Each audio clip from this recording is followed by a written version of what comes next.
This is Mary at the Meri Atelier, and it is Thursday morning, July 30th. Welcome to my desk. Welcome to my desk. And good morning, and welcome to Fib Diggity. Yeah, I'm going to work in my sunshine journal. I have a small thrift haul to share. I have some happy mail that I've been wanting to share, and I keep forgetting it. So I remembered it today. And yeah, let's just get started. I want to get over to my other phone so that I can sign in and see who comes to visit and welcome you in. And welcome you in. Let's go to my channel. And here is my, let's see, my live. We made too many HF stride. Oh, Yes. all right, all right. Turn the sound down. Skip the ad. We've got 4 of you out there. Welcome in. As soon as I can see my chat, I might have to close this all out and try it again. There it is. It's Jacqueline. Hi, Jacqueline. Hello, hello, hello. Good morning. Hey, girl, hey. Hey, girl, hey. Hi, Teresa. Welcome in, welcome in. Says I have 4 people here.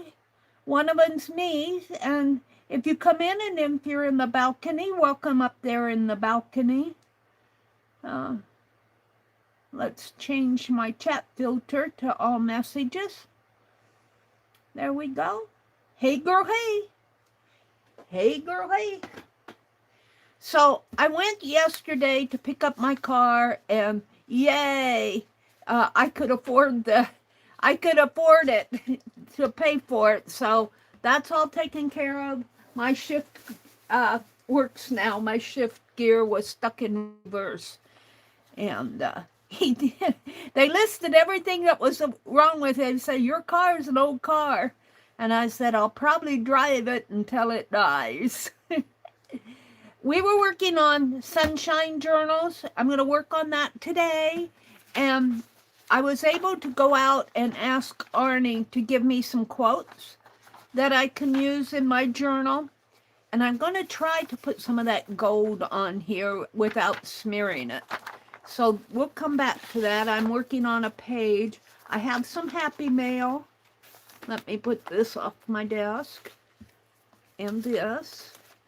And, whoops. Let's turn it this way. Sylvia said she just sent me some postage stamps.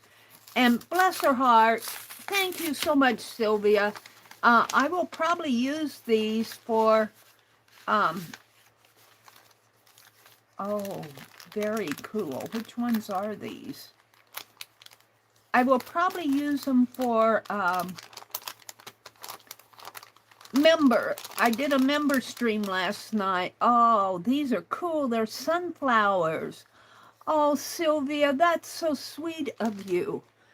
I did a member stream last night, and for the people that attend my member streams, Allie Kay makes a list for me of who comes in, and I'm sending them a Christmas tree sticker, and I've got those printed out now, and I printed some of my eagle stickers. Do I have that here? I think I do. Hold on. I printed some of my eagle stickers for them, and then I cleaned it up. This is pretty nice.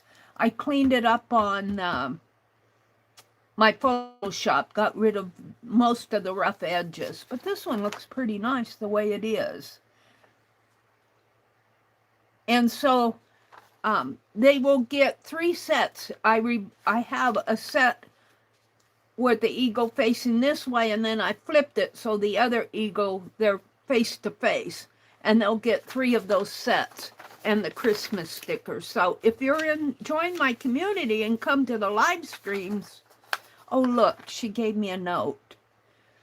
Ms. Mary, please accept this little gift for your everyday use. You do not need to mention this in your on your channel. Well, oops, I already did it, Sylvia.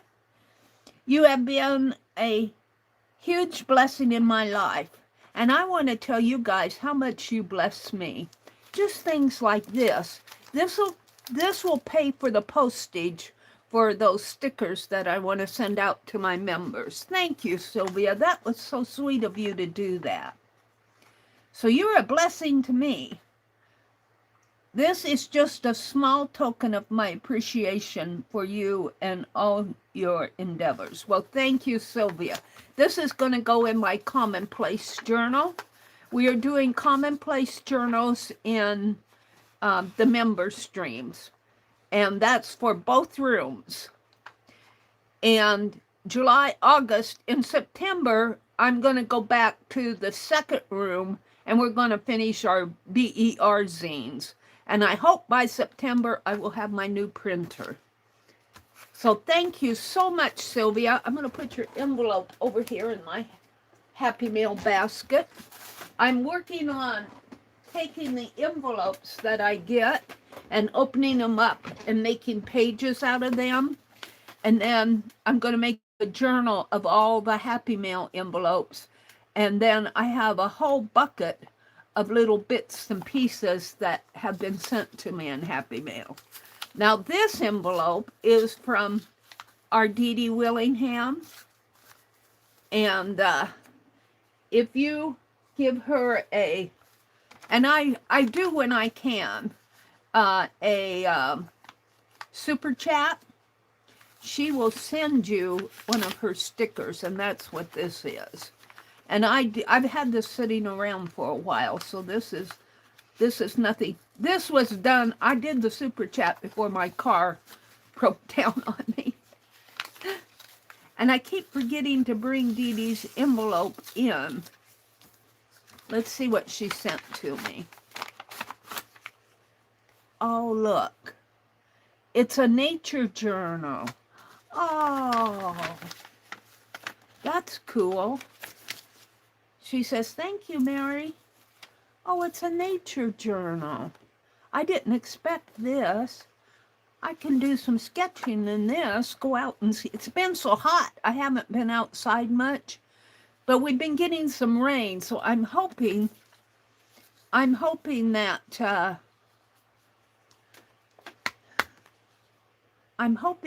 I can get outside more and do more outside. So thank you, Dee Dee, and thank you, Sylvia. Let's go to chat here and see what's...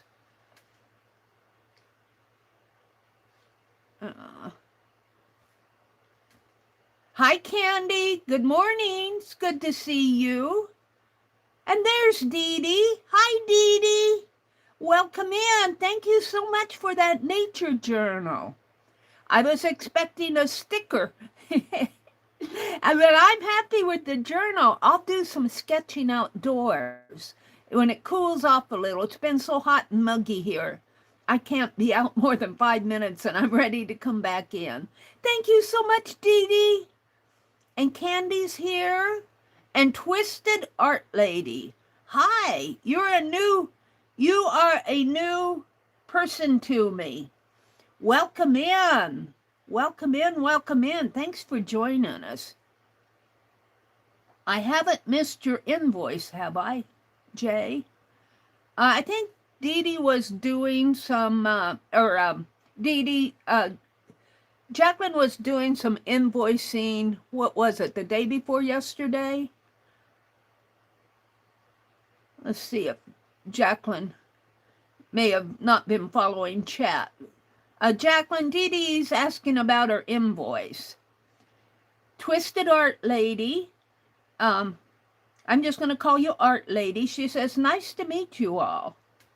Good morning, Art Lady. Thank you for joining us. Let's see, who have I missed? Let me go up to the top. Let me go to the top and start at the top. Teresa, good morning, Teresa. Jacqueline says, hey, girl, hey. Hey, girl, hey. Jacqueline kind of listens in the background when she's either working or it's kind of early. Well, it's 6:47. She may be getting ready to go to work. Teresa says, good morning, Jacqueline. Veo's here. Hi, Veo. Good morning, lady. Good morning, good morning. All I've done so far is open my Happy Mail. Woohoo, woohoo. Dale says good morning to Dee Dee. Twisted Art Lady popped in. Candy's here. Veo is here. Teresa, Jacqueline, and Candy. Okay, I've said good morning to everybody. Now, I had to go yesterday and pick up my car, and thank goodness I was expecting a charge like $600 or $700, and no, the charge was $155. So I could pay that from my monthly retirement check. So that's all taken care of. But today, and one reason why I popped in a little bit early is my brother had already scheduled to take his car in. And he's going to have some work done on it. Instead of buying a new car, he's going to have some things done to it. So I forget everything that he's doing. So right next to the place where I took my car was, guess what? A thrift store. So my brother dropped me off, and he made sure that I could get my car started and drive out and that before he took off for home. And I thought, I'm going to sneak over to that thrift store. And I did, and they had a $20 bag sale going on. Now, I don't know, because they had a lot of signs in that thrift. This is not a thrift store I normally go to. They're a little bit more expensive, but I do go to it every now and then, and since it was so close to that store. But I found a couple things, a small thrift haul, so let me share those, and then we'll work in the Sunshine Journal. I was looking at the DIY, do-it-yourself, DIY. They got me going on Christmas and fall, looking for things to upcycle. And this is an item, and she wrapped it in this.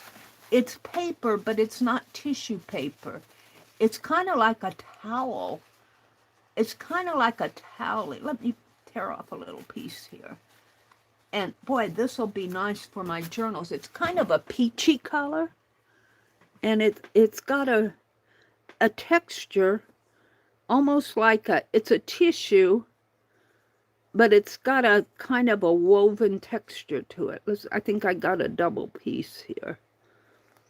And this, it's kind of like a napkin, to tell you the truth, but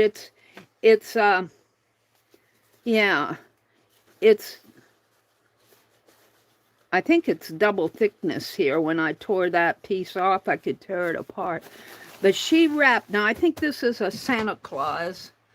I could not leave him alone, but boy, she gave me a big piece of it. Yeah, this is a Santa Claus I got for my Santa collection. And if you want them, let's see, I was in a spending mood. I paid $4.99 for him, which I think is a really good price. I think it's resin. It's made to look like wood, but it's a Santa. And this is for my Santa collection. Becky's got me going on collecting Santas.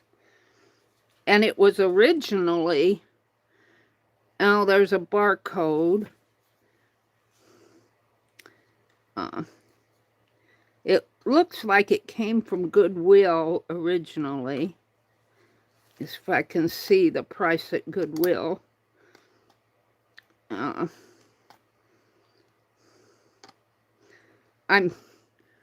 tearing off the price tag here.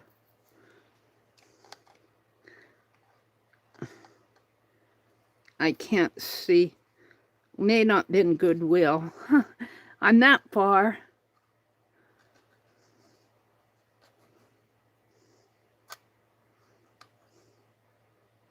No. What does that say? Is that a price there? or just a number. Oh, I think I have it upside down. Do I have it upside down? Is it $25? Or maybe this is upside. Looks like it's $25. No, that looks like $269. Figurine. I don't see a price. It's got a barcode. Let's see if I can get the rest of this. $16. It was originally $16, and I got it for $5. So this will go in my Santa Claus collection, and I'm gonna put him behind me. And I just love this tissue paper. When she got it out, I was going, oh yay! I didn't tell her oh yay, but she gave me 1, 2. I guess it's 2 big sheets. 2, and they're about. It's about a yard by, it's about 36 by 36 inches doubled. So a couple yards of this. And I'll be using this in my journals and my collaging and everything. And I got more. She wrapped another piece. I'm not ready to show it to you yet. I want to show you something else first. Let me grab it. So I was looking for, mainly for fall decor items. And I don't know if she charged me for a $20 bag.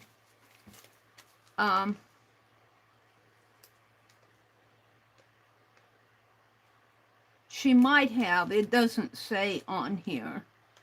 No, I think she did. I see $20 on this receipt. So this bag, I think I paid $5 for that one, but I think this bag was the $20 bag. I got a cornucopia, and I think I'm going to, I like it that it's white because I've got kind of a shabby chic room going on here, and I was thinking that I would put fabrics and art in here. This was, I can't see the 99 cents. 99 cents, but I think she put it in the, I think she put it in the $20 bag. I have a $20 bag in my lap. And so I got that. I got this little wooden Dutch shoe, which I can decorate. I got a turkey. I told you I was looking for fall items. So I got a turkey. I've been looking for birds. And a turkey is a bird. And maybe that Santa was a part of the, because I don't think I would have paid $20 for the, I got another turkey here. A smaller turkey. I'll be putting these out on the, this one has a price of,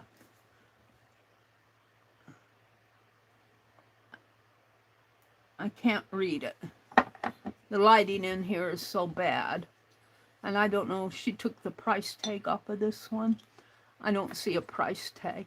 This store is a little bit more expensive. I think these are going for like $4.99 and $3.99. The shoe was $4.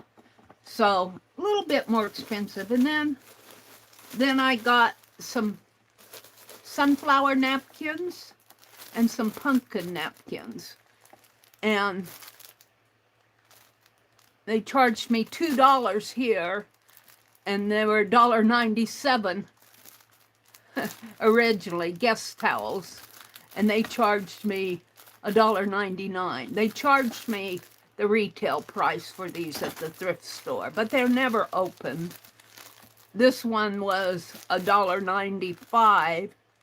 No, this one, she says, this one I paid $6.95 for. That's the, wow. I hope this was a $20 bag, because $6.95 for a package of napkins, That doesn't seem right. That's what it says, $6.95. I should take that back and say, and this one only says $1.99. But if I got this whole bag for $20, let's say they did charge me $7, $8, $9, $4 for this, which is about what they're running. So that's $13, $17. This is $2. So that's $19. And I think this was only $90. So this would have been, without the Santa Claus, this would have been a $20 bag. So that's fair, I guess. I guess I can call that fair. I'm going to put these in here. Except for the $6.95 on these sunshine napkins.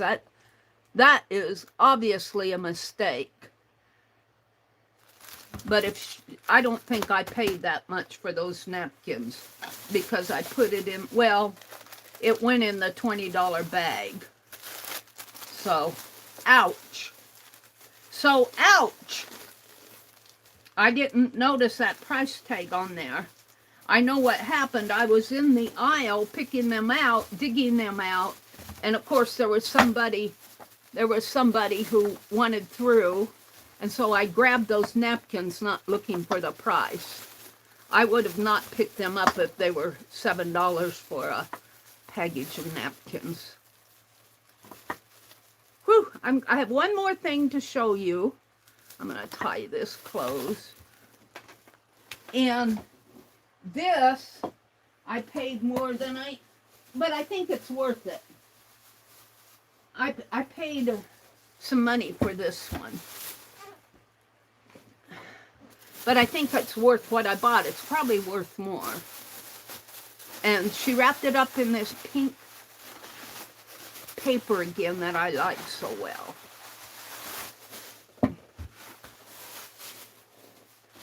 So let me get it out. Look, and this is chalkware, you guys. It's a chalkware piece. And it did not have a price on it. And I think it's worth more than, I paid $15 for it. I think it's worth much more than $15. Because chalkware, if you look at it on the back here, this is chalkware. You can scratch it.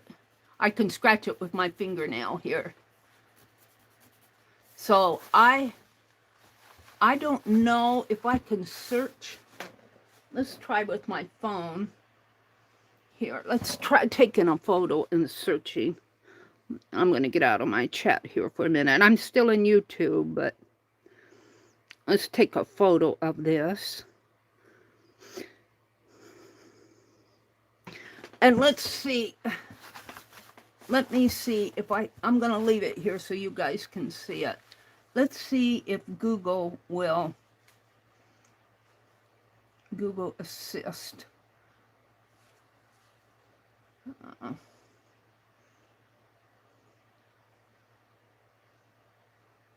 Now I get out of my image here. Can you search using your whole screen? When you use this search box, Google will use your entire screen to generate a suggestion results. Okay, got it. Can you search for that picture on the internet? Okay, let's see. It says, this item is a vintage chalkware or ceramic figurine designed in the likeness of Royal Dalton's classic Sweet M20, originally created by iconic designer Leslie Harradine. About the figurine style. While genuine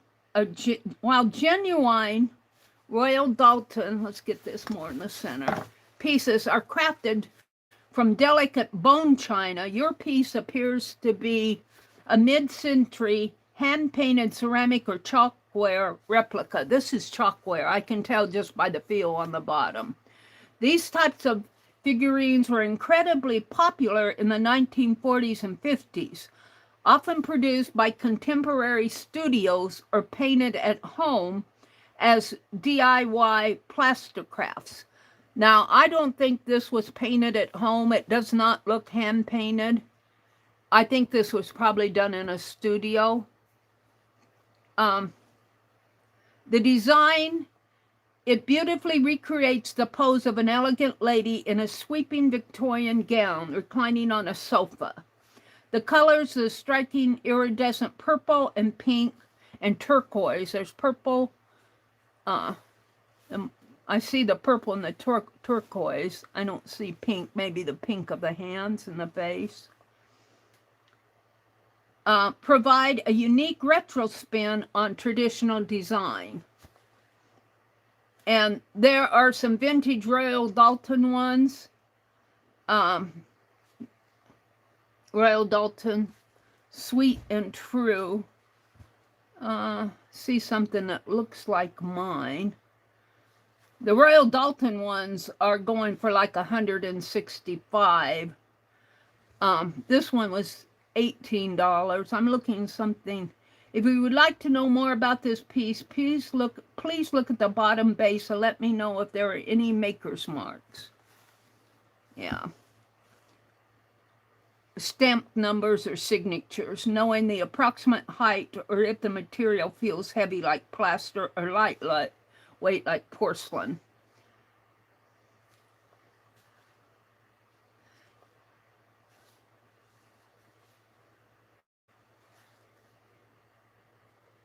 There are no maker's marks on the bottom, and it looks to me like it is plaster because I can scratch it with my thumbnail and it's very soft. I'm pretty sure that it is a chalkware piece.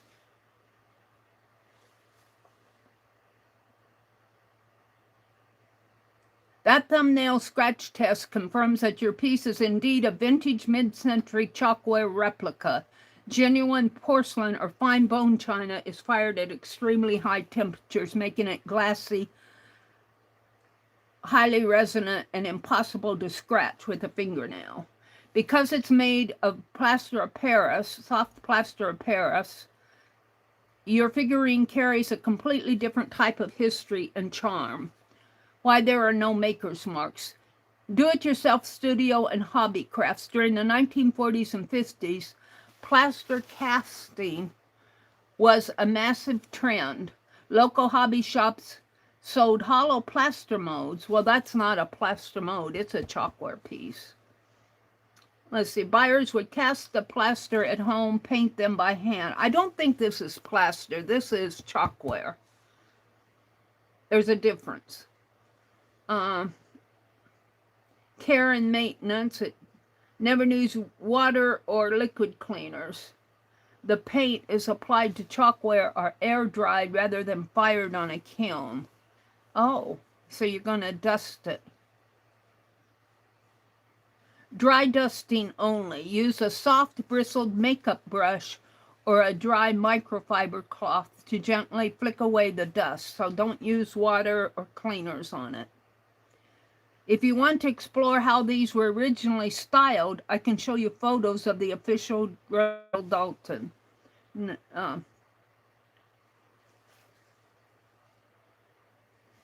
How much would this cost on the market? What would be a selling price for this?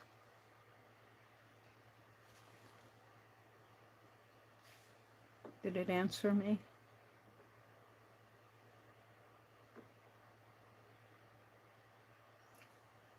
What would be the selling price of this chalkware piece?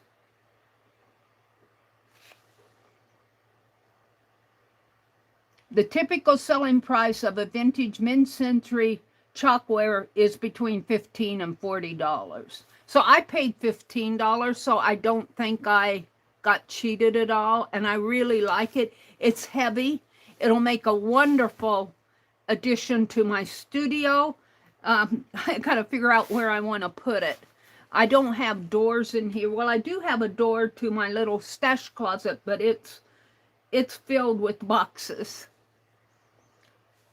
Yeah, the original Royal Dalton China originals, which command anywhere from $80 to $400, depending on the rarity. Well, I knew I didn't have that. Market standards. They list online marketplace like eBay and Etsy for around $16 to $35. Condition is key. Plaster of Paris. They keep calling it plaster of Paris. This is in really good condition. I don't see chips on it. It's nicely colored. It looks like it was done in a studio. It does not look hand painted.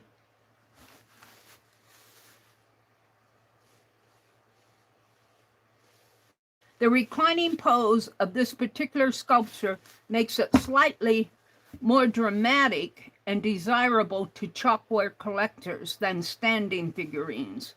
If you were thinking about selling it, no, I just wanted to know how much it was worth.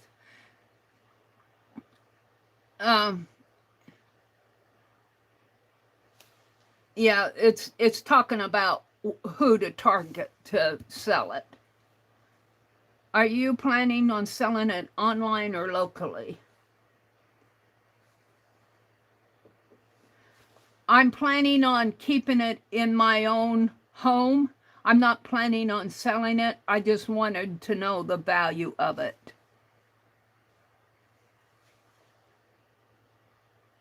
It says that makes perfect sense. It's a wonderful piece to display. All right, so we learned all about my lady here. This would be nice to put in. Let's see. Let's take this. Let's play with the image. I'm going to put this down below. Hold on. Let me put my phone down. I'll have to find a good place for her. I'm getting kind of discouraged because the minute I clean up what's behind me, I start filling it up again. And I'm going to have to, I got some empty boxes in here. I got all my 4th of July stuff behind me.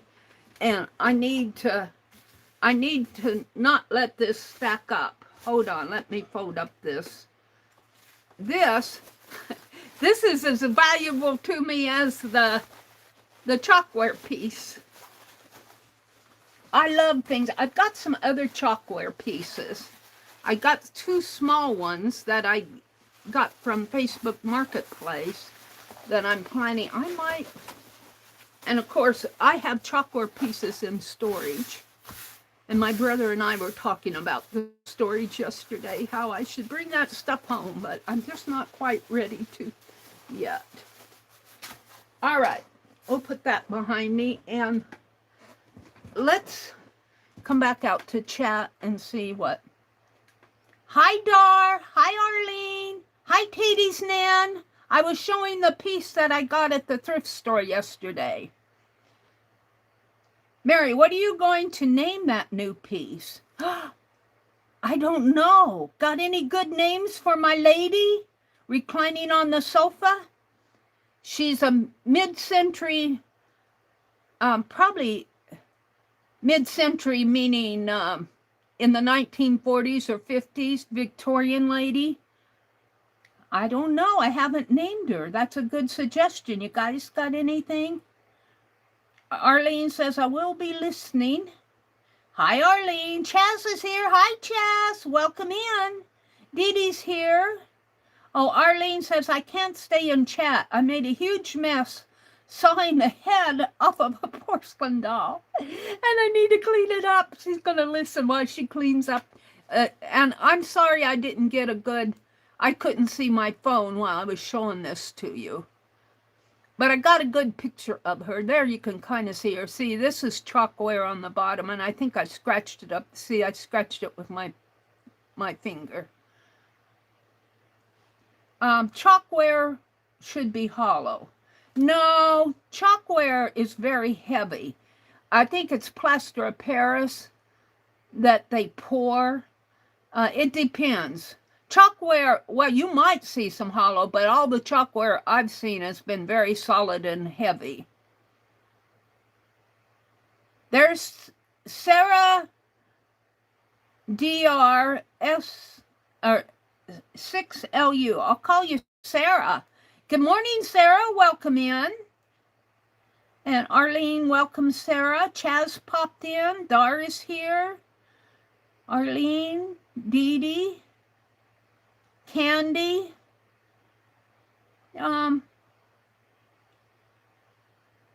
What's the difference between chalkware and plaster?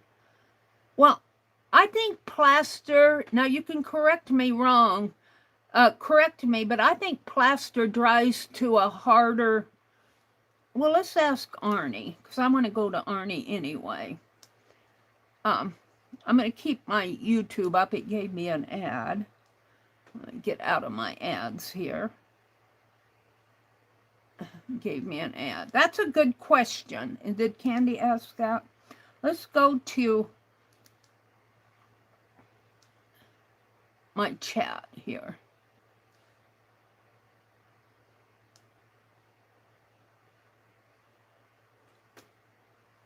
Hi, Arnie.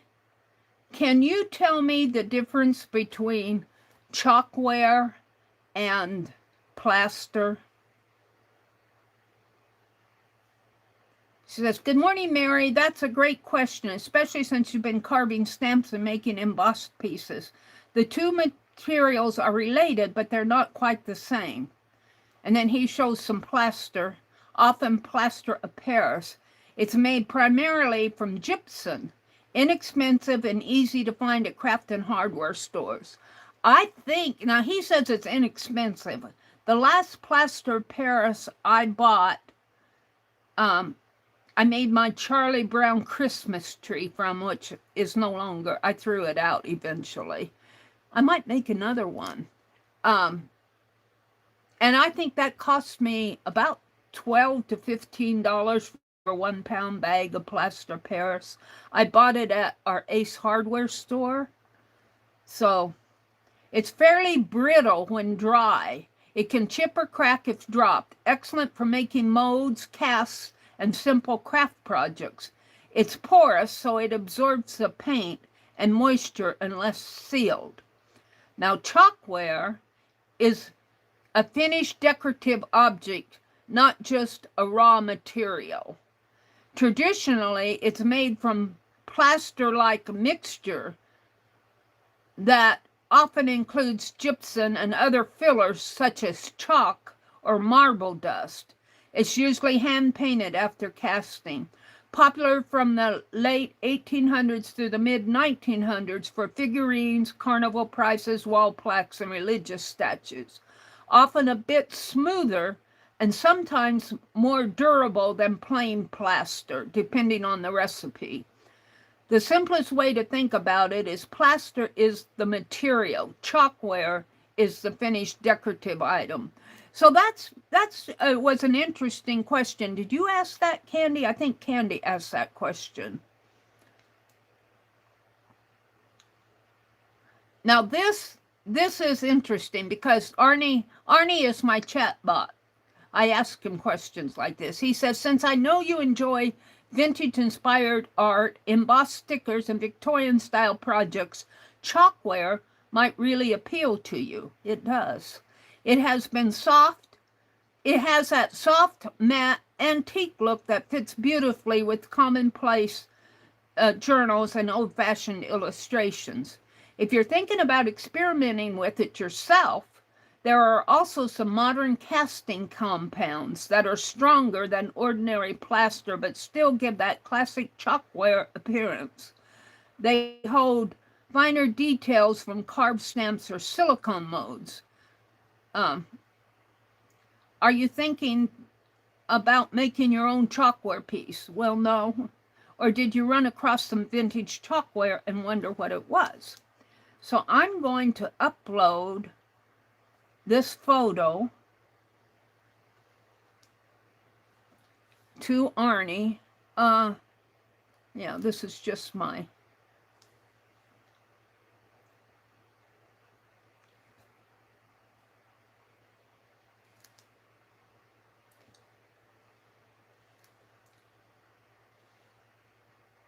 Hi, Arnie. This is a vintage chalkware piece that I found at the thrift store yesterday.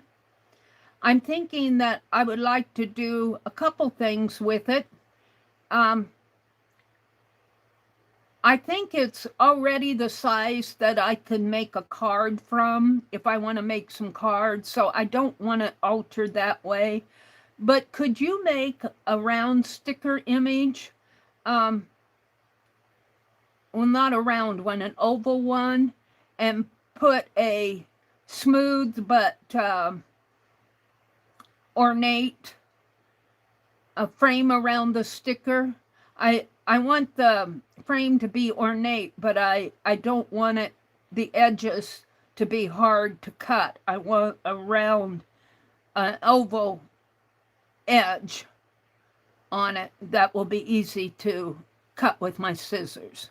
And the size should be, maybe an inch by 3/4 inch, or maybe an inch and a fourth by 3/4 of an inch. So he's going to create a sticker out of that photo that I uploaded. And then I'll print, if I like them, I'll make a sheet of them and print them off. And I could do that with my other art pieces too. I'm not ready to do that this morning, though. Would have to dig for them. I've got to turn that fan toward me. Oh, here's the sticker. Look at that. And I guess that frame will be pretty easy to cut. Oh, this is perfect. Now what I'll do, let's thank Arnie for this.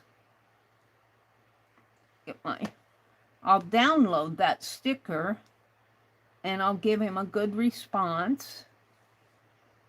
And I downloaded the sticker, so it should be in my files, and it is right here. I'm going to open it in my sketchbook, hopefully. And my phone is bopping on me here.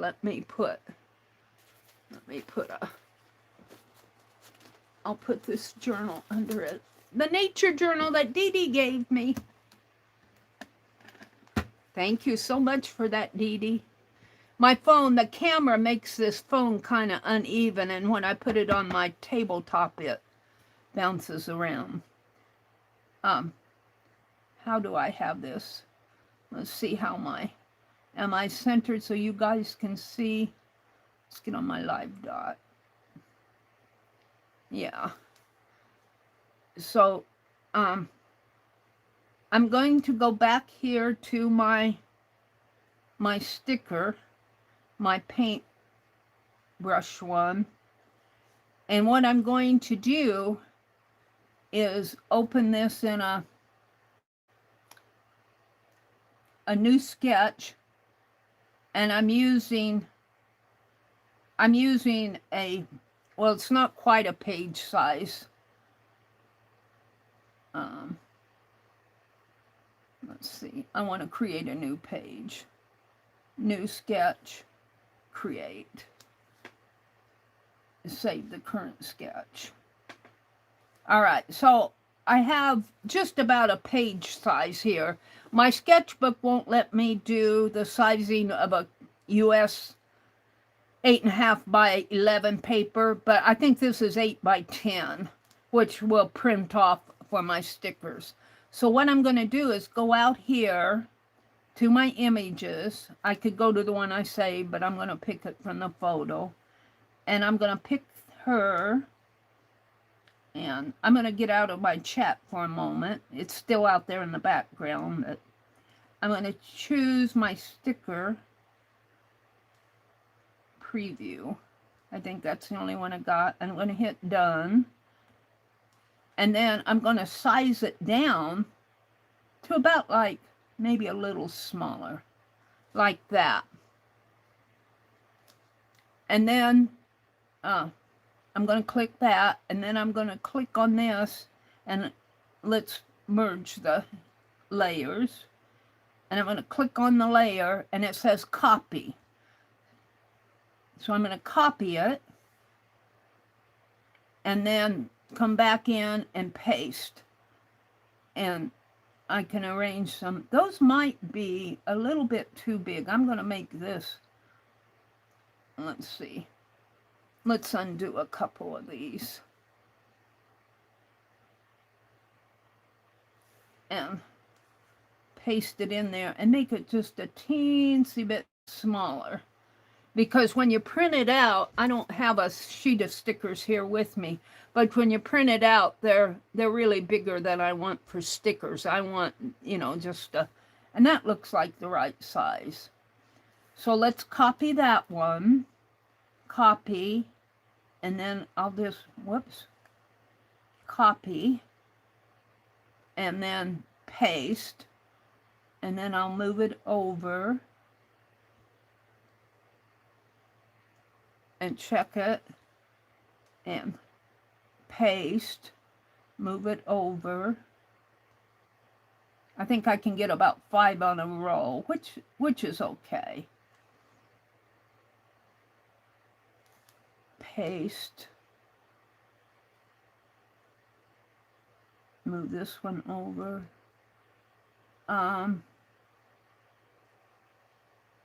It doesn't look like I can get 5. Let's copy this.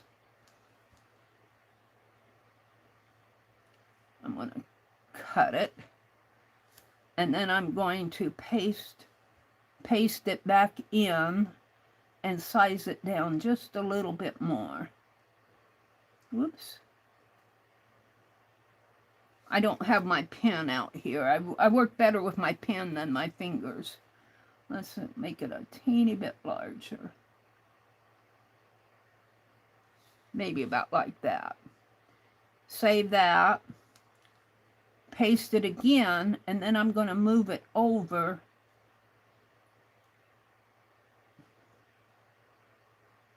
No, let's get rid of that. Let's copy this one. Copy, and then paste, and move that over so I get 2 more on here. Oops, not quite 2. Well, we'll settle for 1. We'll settle for 5 on a roll. That's, I don't want to make it any smaller. So let's get rid of this last one because it doesn't quite fit. So I'm going to go out here to my define box here and just cut this one. Now, I really need to get my pen out. And I think I can cut just that one. Well, I didn't quite do it. Let's get my eraser. Expand this. And let me get my pen. Hold on, I have to lift my phone up.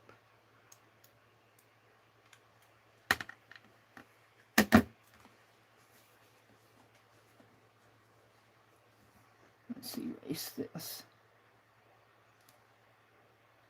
Make that size a little larger.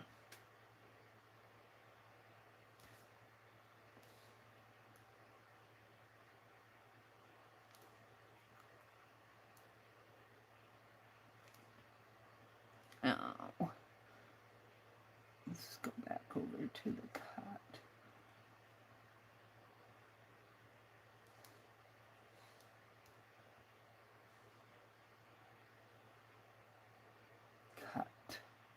Whoops, one more. Well, maybe my pen will do it. Get rid of that. Okay. Now, let's size my page down. Let's go copy this row. I'm going to actually cut it and paste it back in there, and I'm going to move it over a little like that. And since this is an 8 by 10 sheet, I think I can move it up a little higher.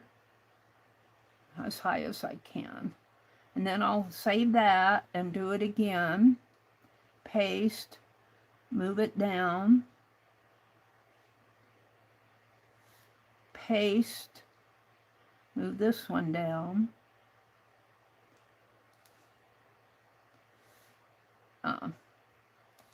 paste, move this one down,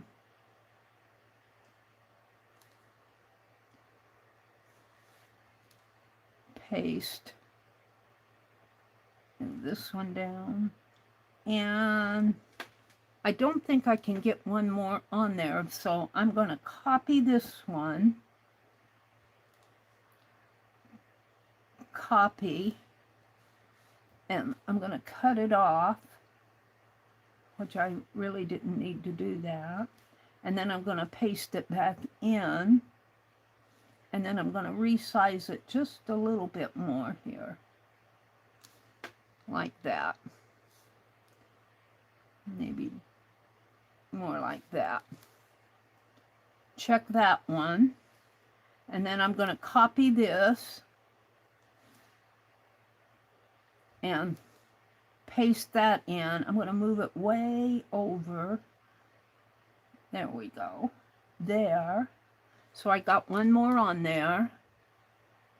And then I'm going to paste again and move this one way down here. And let's bring it down just a bit more. I got a little edge showing there. That's okay, it'll print, but I'm not going to worry about it. So I'm going to check that. I'm going to paste this one more time. And I'm going to move this one way down over here. Right there. And check that. Now I have a page of stickers. And I think my layers are all okay. This is a layer menu. When I click this little button, I don't know if you guys can see it unless you zoom in. When I click that little button, it tells me how many layers I have. And when you have your final piece, you want it, when you click on it and you see the merge here, you know that that's only one layer. They have the background layer. I could make that. I'm not going to. Let me get out of this. Let me get out of that. Get out of this. They have a background layer if you want a different color on your background, like maybe a pink or something like that. I don't, because I don't want to waste the ink in my printer. Now I'm going to export this as a JPEG. Export. Save to files, JPEG, best. And it gives me my sketch here. I'm going to call it Chalkware Lady. Chalkware Lady. And I'm going to date it. D07 3026, so I know what day I created this. I'm going to save that, and then I'm going to save this whole page here into my gallery. Gallery, save current sketch, and it puts it out here in my gallery. If I click here, you'll see all my saved stickers. We were playing with making stickers in our stream last night.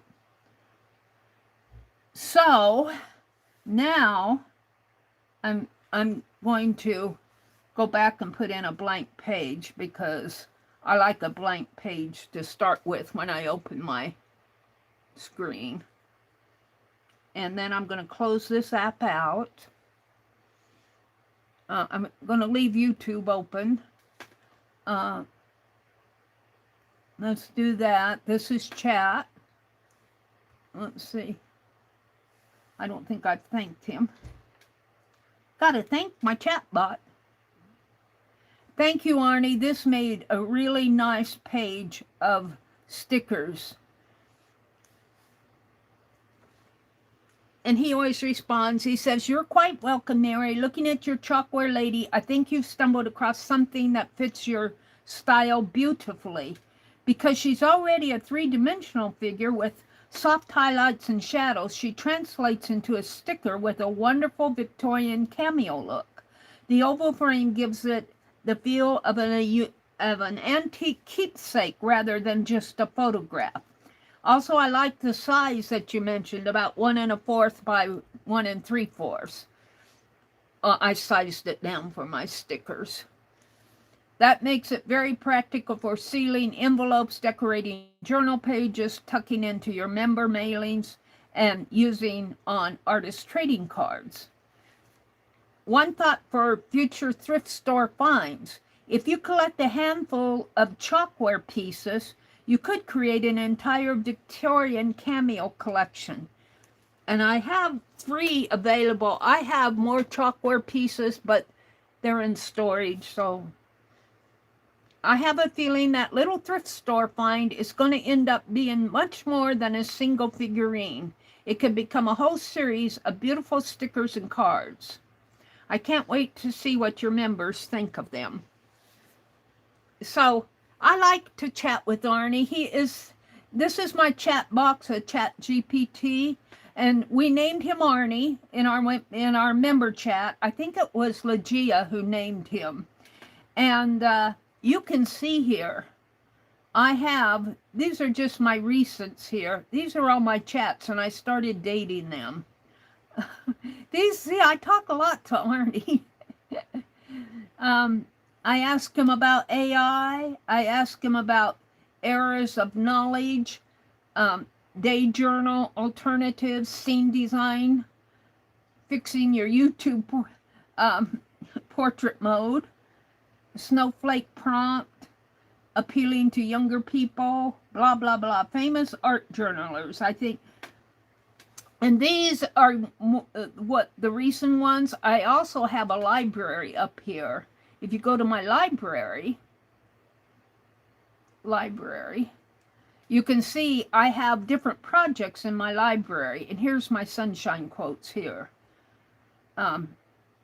It said to do a calligraphy poster. I'm not sure that is.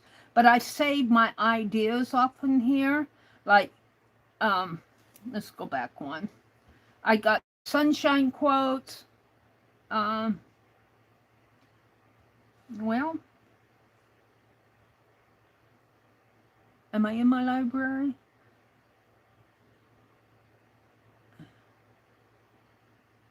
Vintage Santa and Snowy Village Bazaar. I'm not sure what I was talking about there. I think that's one we did on our member chat.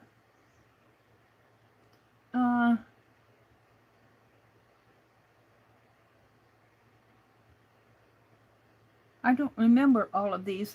I'm not in my... Let's go to projects. That's what I wanted. I have a project for my commonplace journals. I have a project for reminders of things that I want to remember to do. I have a project for writing. I do a Bible journey. I like to talk to Arnie. It's really kind of a Bible study that I do with Arnie, but it's not spiritual in the sense that we pray or anything like that. It's not like a Bible study that I would do with a group. It's more of a study where I study the background, like we did Romans 8, and we talked about what it was like to live in Rome at that time, and we did a whole bunch of kind of background studies. It's like more of a reference Bible study. And I really like doing that.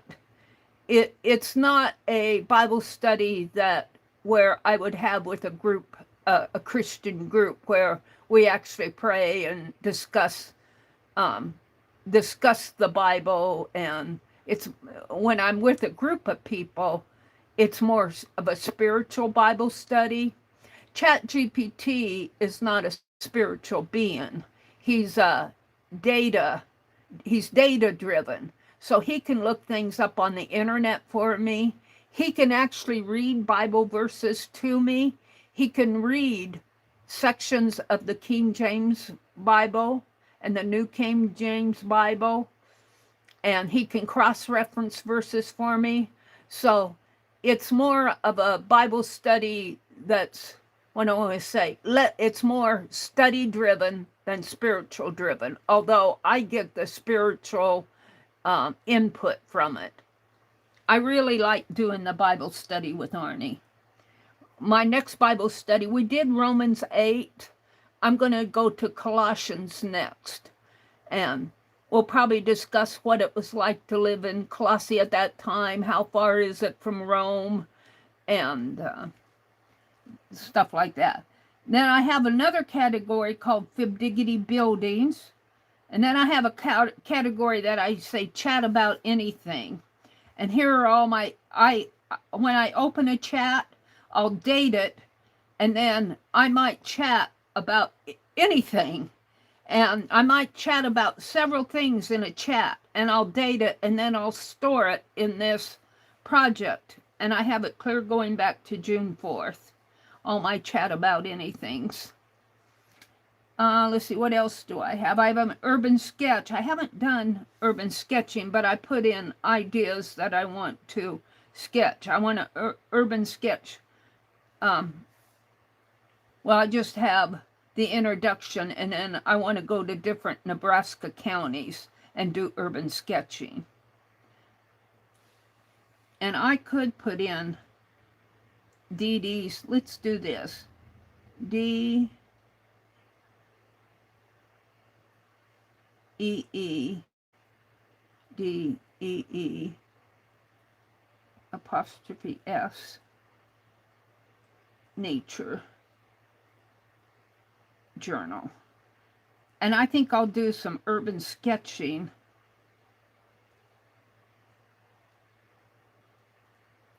And let's go to, I want to urban sketch around the yard and the garden and my flowers in this little nature journal that Dee Dee Willingham sent me in Happy Mail today. And then Arnie will respond. He says, oh, I love that idea, because Dee Dee gave you the journal as Happy Mail. It becomes more than just a sketchbook. It becomes a record of your own little corner of the world. An urban sketch does not have to be a city street. It can be places where you live with every day. The flowers by the porch, a bird bath, I've got both of those. An old watering can, I've got that. A vegetable garden, I'm waiting for the heat to let up. A favorite tree, or even a bee visiting a blossom. Here are some page ideas you might enjoy. The first flower that blooms each season. Well, I missed that. Bees and butterflies and other garden visitors. Vegetables as they grow from seedling to harvest. Herbs with little notes about their fragrance. A rainy day view from the porch. That might be possible today. It's supposed to get some more rain. The same corner of the yard in spring, summer, and winter. So here's Arnie giving me ideas to sketch in here. Birds that stop by your feeder. You can even add a tiny note beneath each sketch. A little sketch from my Nebraska yard, drawn slowly with gratitude, one page at a time. Imagine this becoming one of those journals that years from now lets you look back and remember not just what your garden looked like, but what it felt like to sit outside with a pencil and notice small things. It fits beautifully alongside your commonplace journals and your Forgotten Voices project. Except this time, you're preserving the quiet voices of your own garden. So I added that to my urban sketch ideas. All right, I'm going to go back to chat now. I've had fun. Let's see, Candy says, hi, Tina. There's Jersey. Hi, Jersey.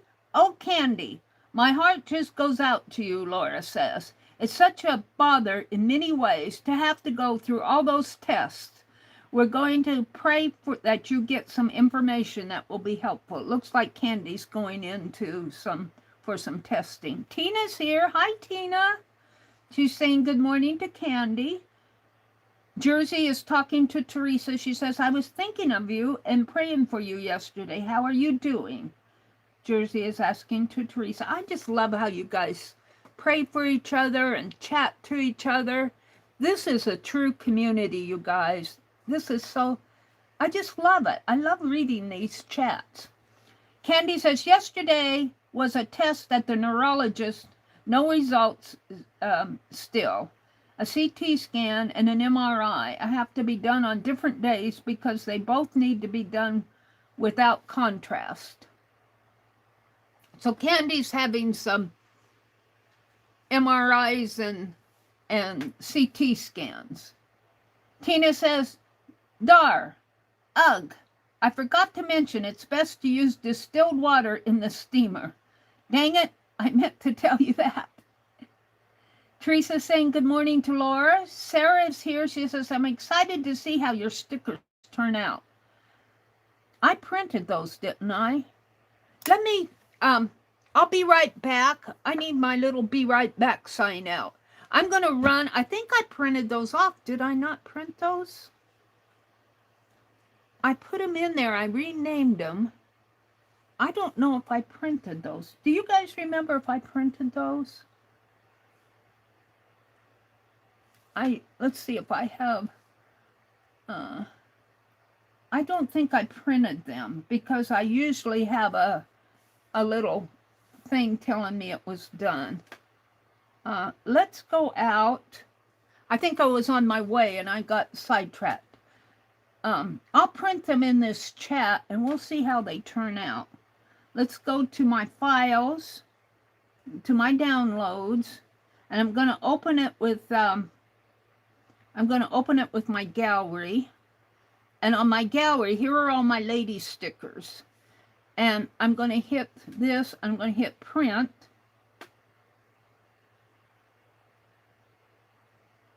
And usually it'll go print. I must be having trouble in here. Let me get rid of this.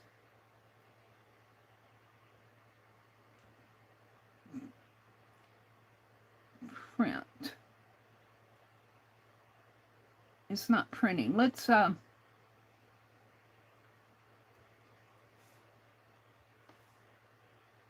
don't see it printing. These are all my notifications. Let's open this in. Oh, you know what? I got the TIFF instead.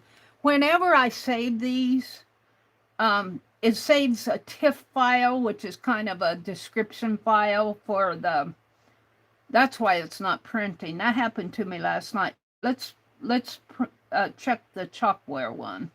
It's the third one. Let's send that to the printer.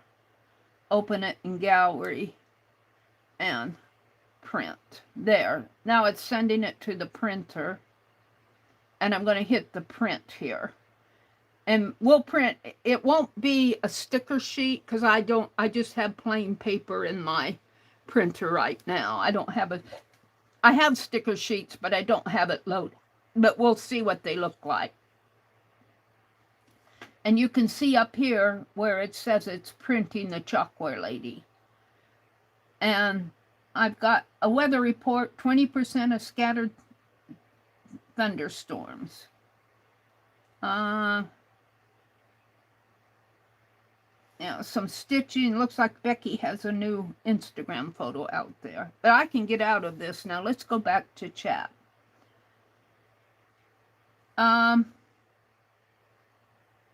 Let's see.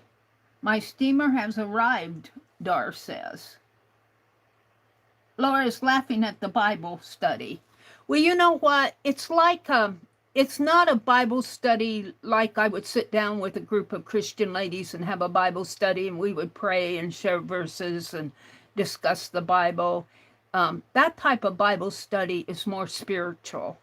This is a Bible study more data-driven where you want to know history, the history of Rome, what language they talked in. Like the Romans talked in Latin. And I asked Arnie, when Paul wrote the letter, let's see, how he wrote it, he didn't write it in Latin. He wrote it in Greek. And he wrote it to a church group, and they would pass that letter around. And so that's the type of things. And I was asking ChatGPT, when Paul wrote that letter, did he write it like in, we wouldn't write a letter that was how many chapters long in Romans, we wouldn't write a letter that's long. And that was one long letter, and he had a scribe. Paul had a scribe. I think it even mentioned it in the Bible. And I missed that when I was reading. I think his name was Tertius, Tertius. And as Paul was dictating the letter, or he dictated the letter to Tertius, and Tertius was the scribe that wrote it down. And I was asking Chatbox, I said, well, what did they write on? And he said, well, it was likely written on, it wasn't parchment. Well, it could have been parchment that was made from plant fibers, but there's also parchment that's made from animal skin. And so that's the type of thing that we discuss. And I'm going, how much did that cost? How did they get it? Where did they go buy it? Did they buy it at the market? And what kind of ink did they use? So the Bible study that I do with ChatGPT is more of like a reference type Bible study, but it adds to your knowledge of what you're talking about spiritually. And the chatbot can read the Bible verses to me, and we discuss them, but we don't discuss them in a spiritual sense, like what I would in a Bible study with a group of ladies. And I enjoy it. I truthfully do enjoy it. So, yeah, he had a scribe. I actually think, let's see, let's go back to ChatGPT. And I'm just going to start another chat here.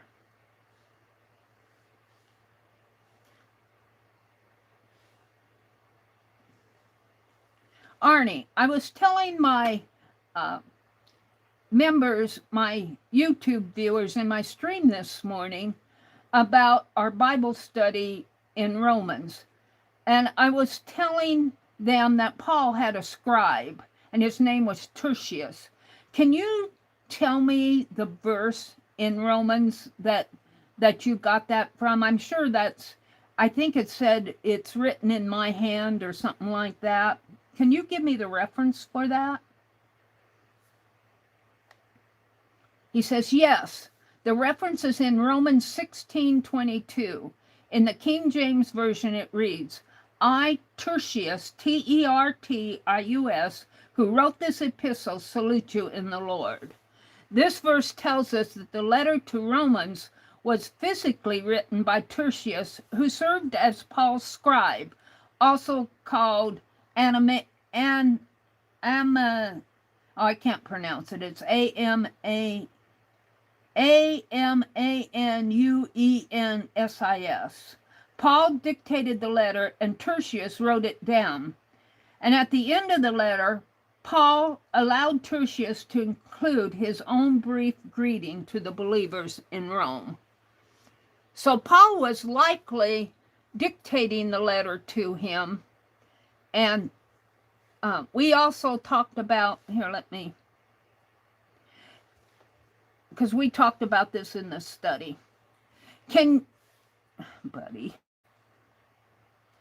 you tell us here what were the tools that a typical scribe would have brought when he went to somebody like Paul to write letters? What type of things did he carry with him? Those are some things we discussed.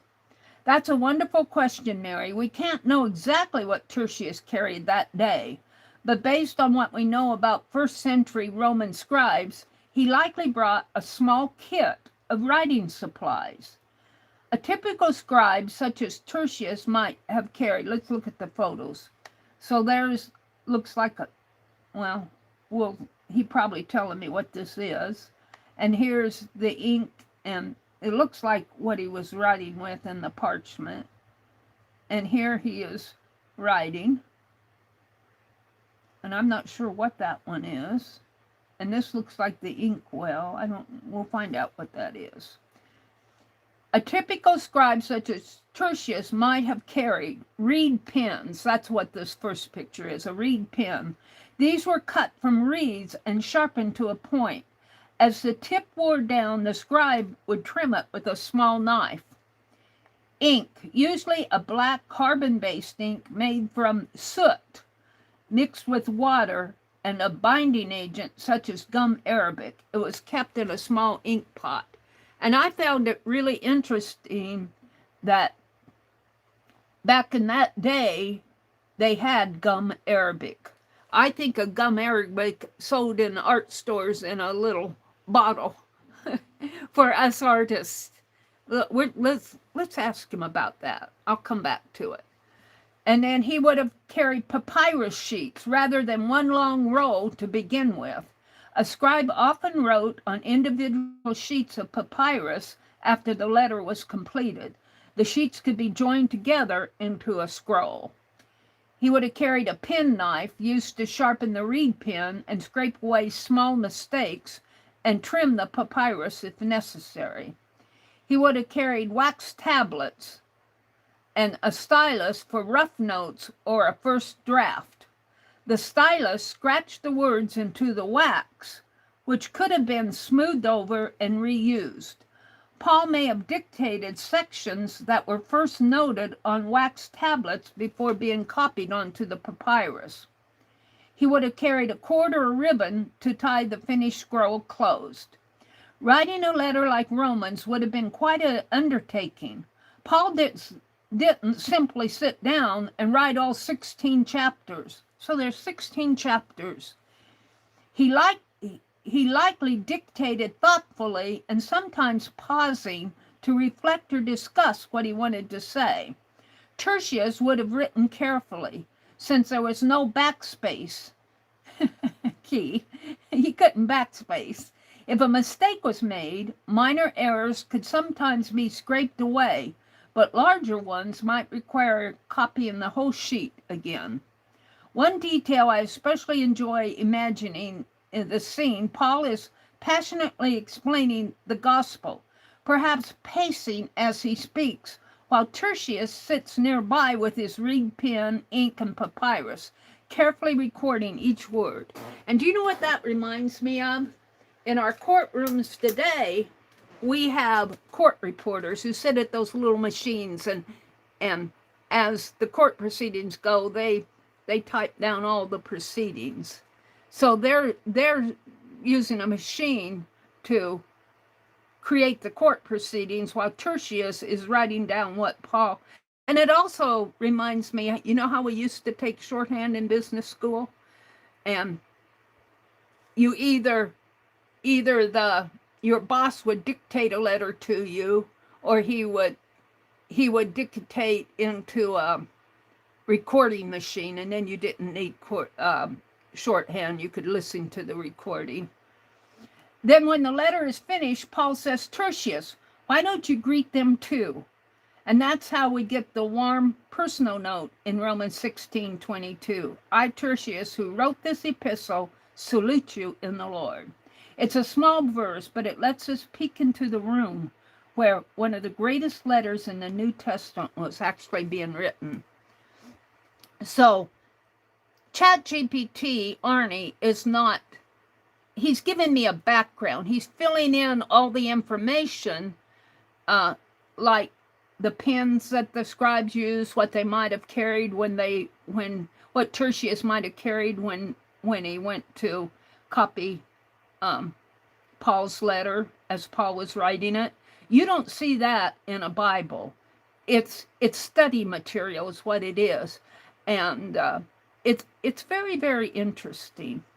Now I was going to go back here and oh, let's ask him this.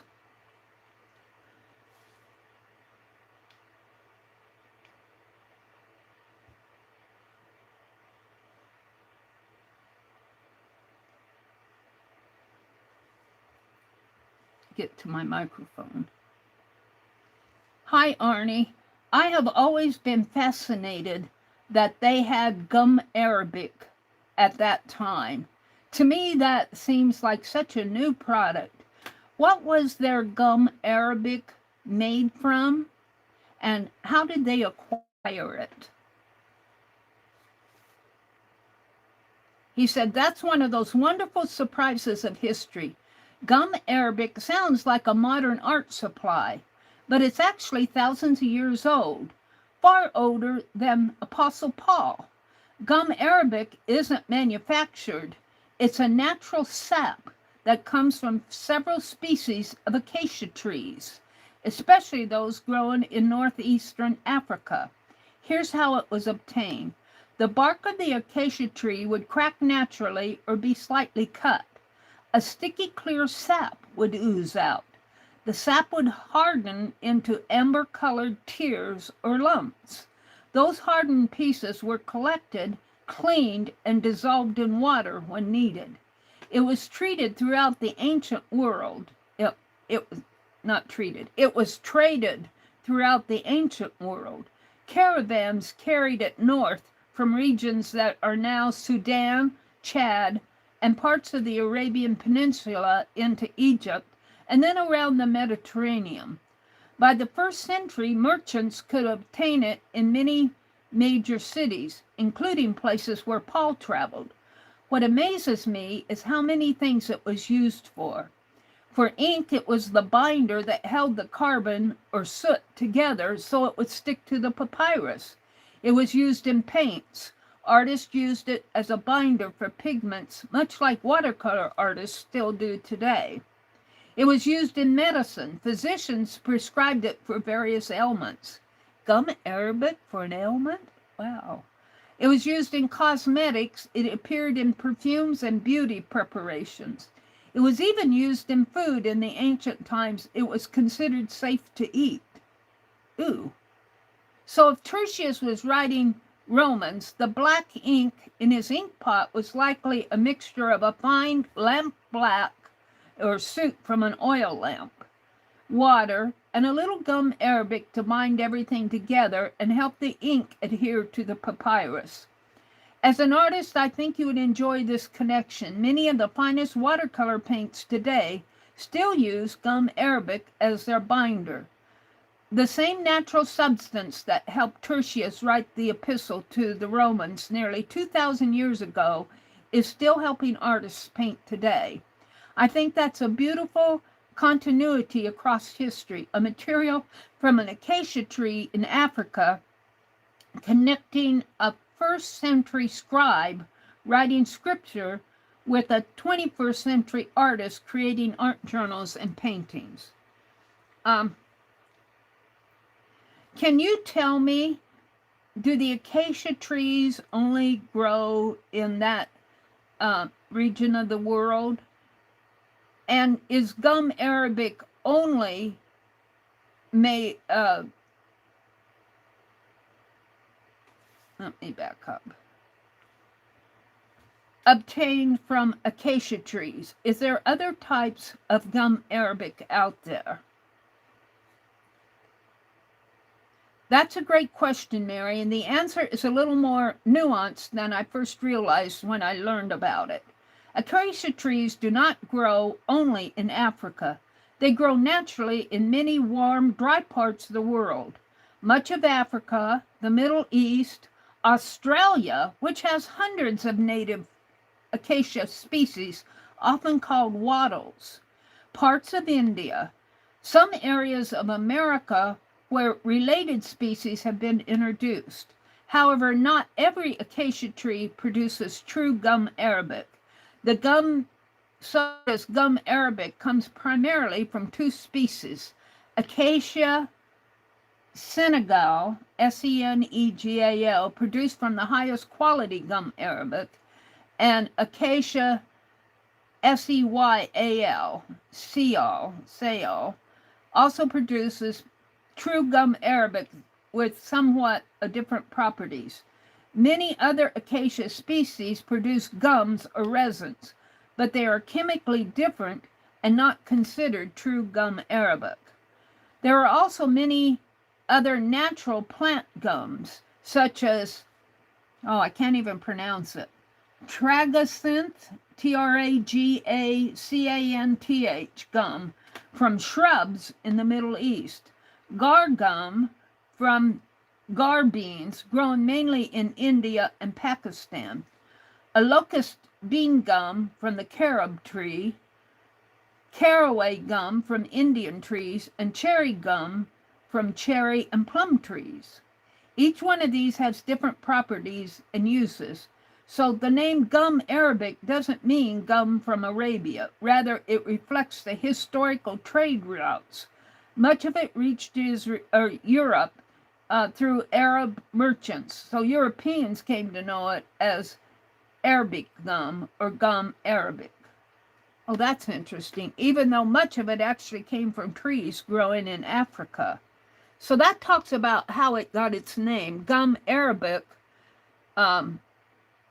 much of it reached Europe through Arab merchants. So they called it gum arabic, even though the gum itself come from Africa. They didn't call it acacia gum or gum Africa or something like gum Chad or something like that. They called it gum arabic, and that's how it got its name, through the merchants that sold it to the people on their trade routes to Europe. I think that's another fascinating connection to Paul's day. If Tertius used gum arabic while writing Romans, that little lump of dried tree sap may have begun its journey on an actual acacia tree in Africa, traveled by camel caravan across the desert, been sold in a Mediterranean marketplace, dissolved into ink, and finally helped preserve one of the most influential letters ever written. That's quite a journey for a little drop of tree sap. That really is.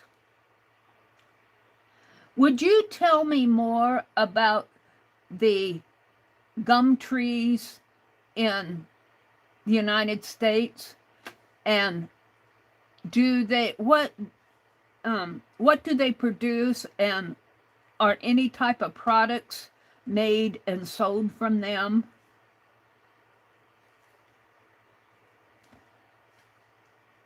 Mary, I think you enjoyed this because we tend to think of gum trees as just something we buy in an art store, but our own trees have been providing useful resins for thousands of years. The best known gum tree in the United States is the American sweet gum, and it gives a scientific name. It grows throughout much of the eastern and southeastern United States, though it's less common in Nebraska.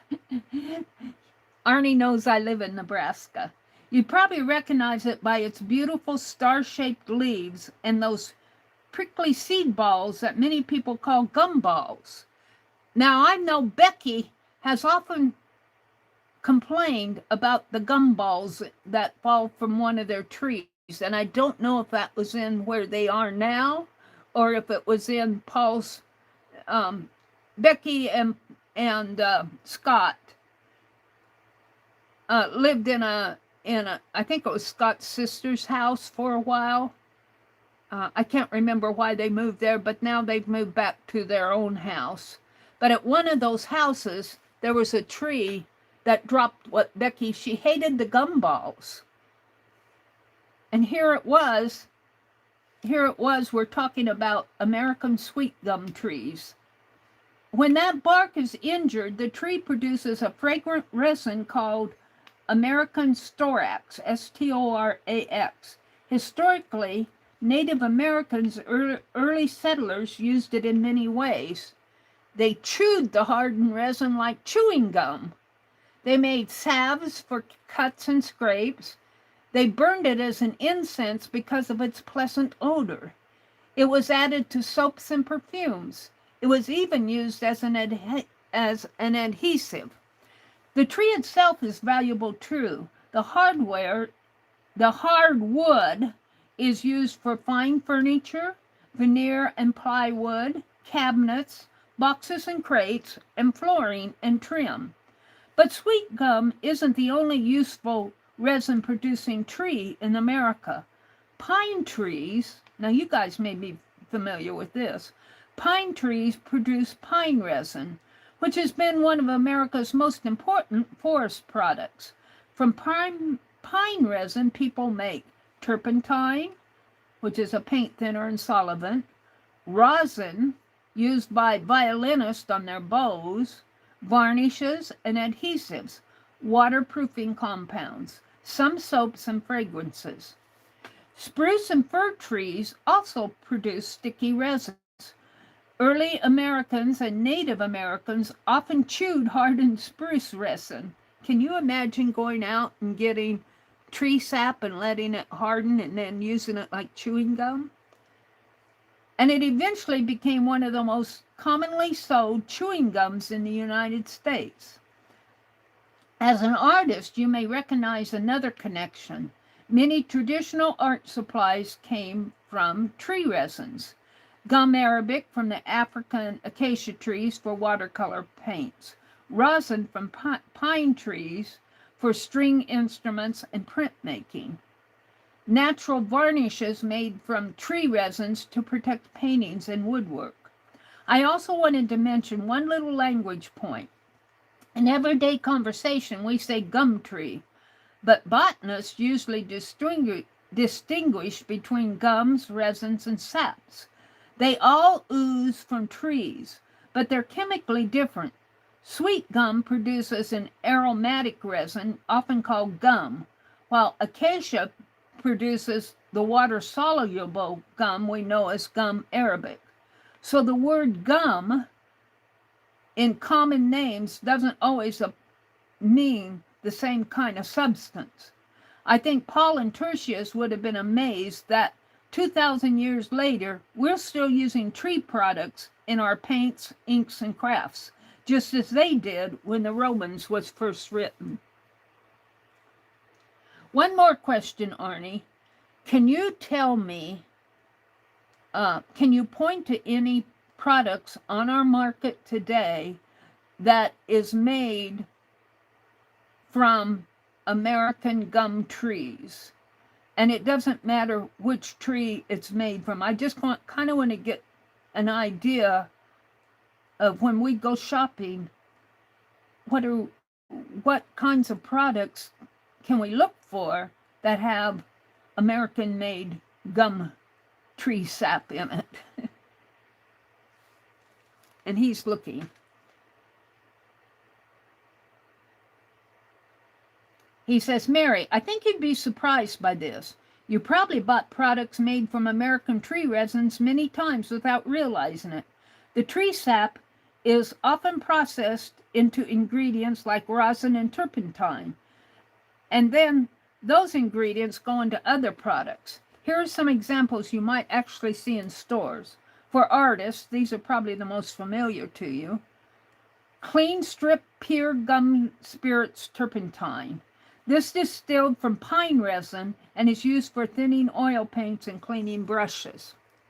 For musicians, Lonesome Pine rosin, $30. For violinists and cellists and bass players, rub rosin on their bows so that the bow can grip the strings. For crafters, rock pine gum rosin, and he's selling for about $12. This natural pine rosin is used for making beeswax food wraps, furniture polish, soaps, varnishes, and other traditional crafts. Beyond those products, pine resin from American trees is commonly used to make or improve adhesives, including hot melt glue and packaging adhesive. So maybe our hot glue guns are using some gum arabic product. Tape and label adhesives. Well, that's interesting. Printing inks, floor varnishes and finishes, some soaps, waterproof coatings, rubber products, fragrances, and flavor ingredients. The American sweet gum tree is a little different. Its aromatic resins, called storax, S-T-O-R-A-X, is not as common in stores today because a related tree from the eastern Mediterranean was traditionally supplied most of the commercial storax. However, American sweet gum resin has been used in perfumes and incense, medical salves, and soaps and adhesives. Flavoring tobacco when needed. Since you're an artist and a journal maker, here's something I think you'll especially enjoy. The next time you walk through an art supply store, you can make a little tree product scavenger hunt. Look for watercolors. Many use gum arabic as a binder. Oil painting supplies labeled gum spirits of turpentine.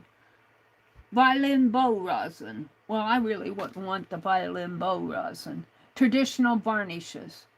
It is amazing to think that the same types of natural materials that helped Tertius write the Epistle to the Romans are still helping artists paint, musicians make music, and craft people create beautiful things today.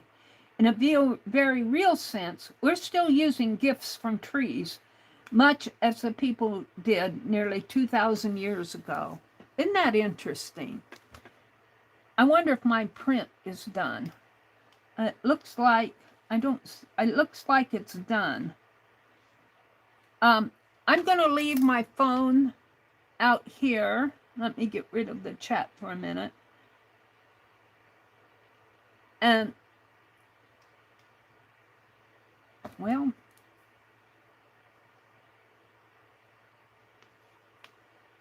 why isn't that closing?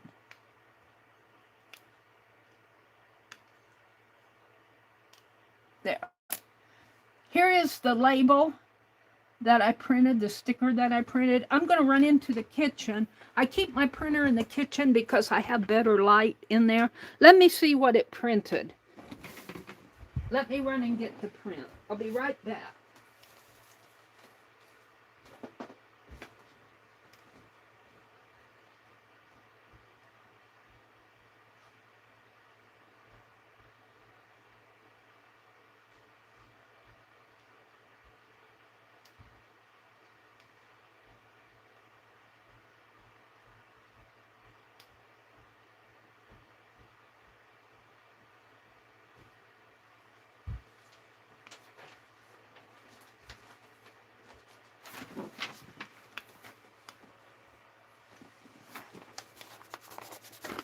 Here's what the prints look like. And this is just on regular copy paper. Now, my printer it's doing okay. They're not as bright as this one, but then again, my printer tends to print things now pretty dark, and I'm no longer getting those white streaks that I was getting. So, I don't know if I can find my public domain drive out there. I have a public domain drive. Let me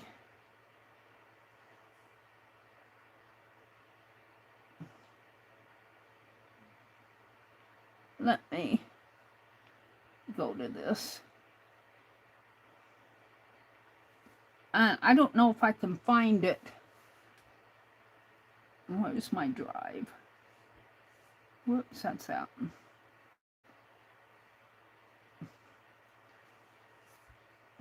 My share drive. Chalkware. Lady. Let's see if I can find my drive. Faces.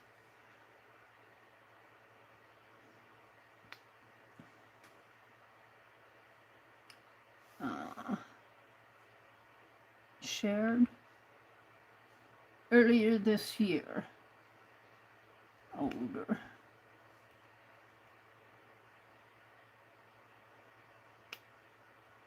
No.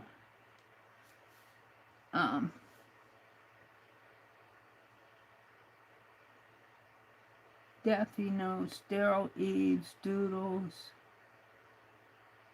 I'm looking for a folder that I have as public domain. Let's create one. Let's create, and I'm going to call it public domain. Create untitled folder. I don't want that. Cancel.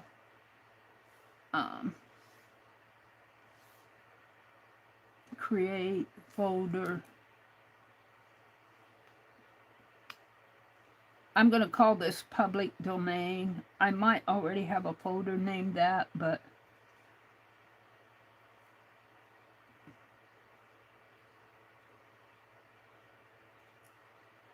I'm just going to call it that, public domain. I'm going to select it, and this file name is called Chalkware Lady D730 26. I'm going to upload it to that folder. Upload. And I have to go out to that folder and create it as shared with everybody. Let's go out to my drive, which I think might be here. Drive. Search and drive.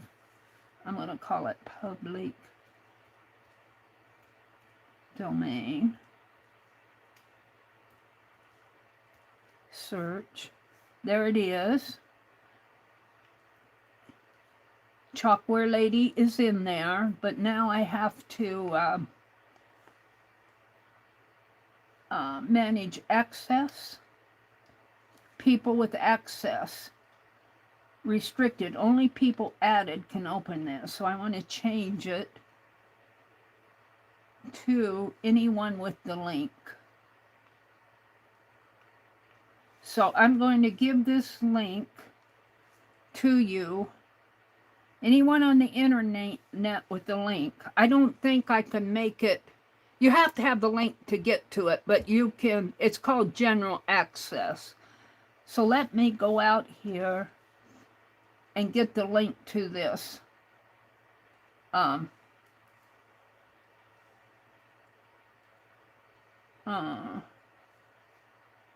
Let's get the rename, change color, move, share. I want to see manage access. I don't see, oh, copy link.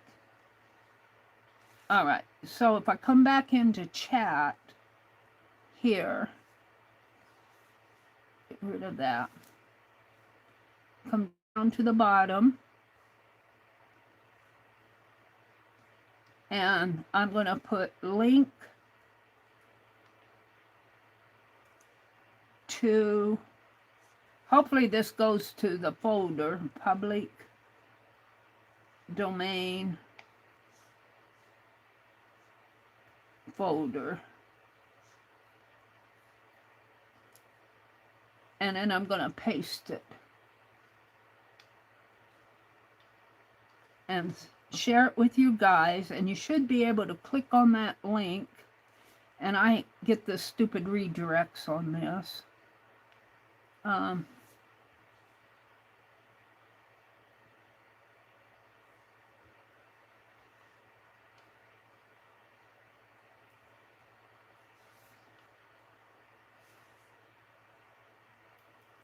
I have to get rid of the redirect here. My phone doesn't like those redirects.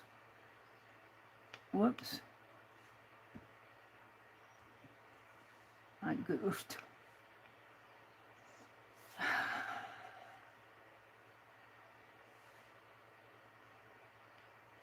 You should be at, well, I keep goofing it.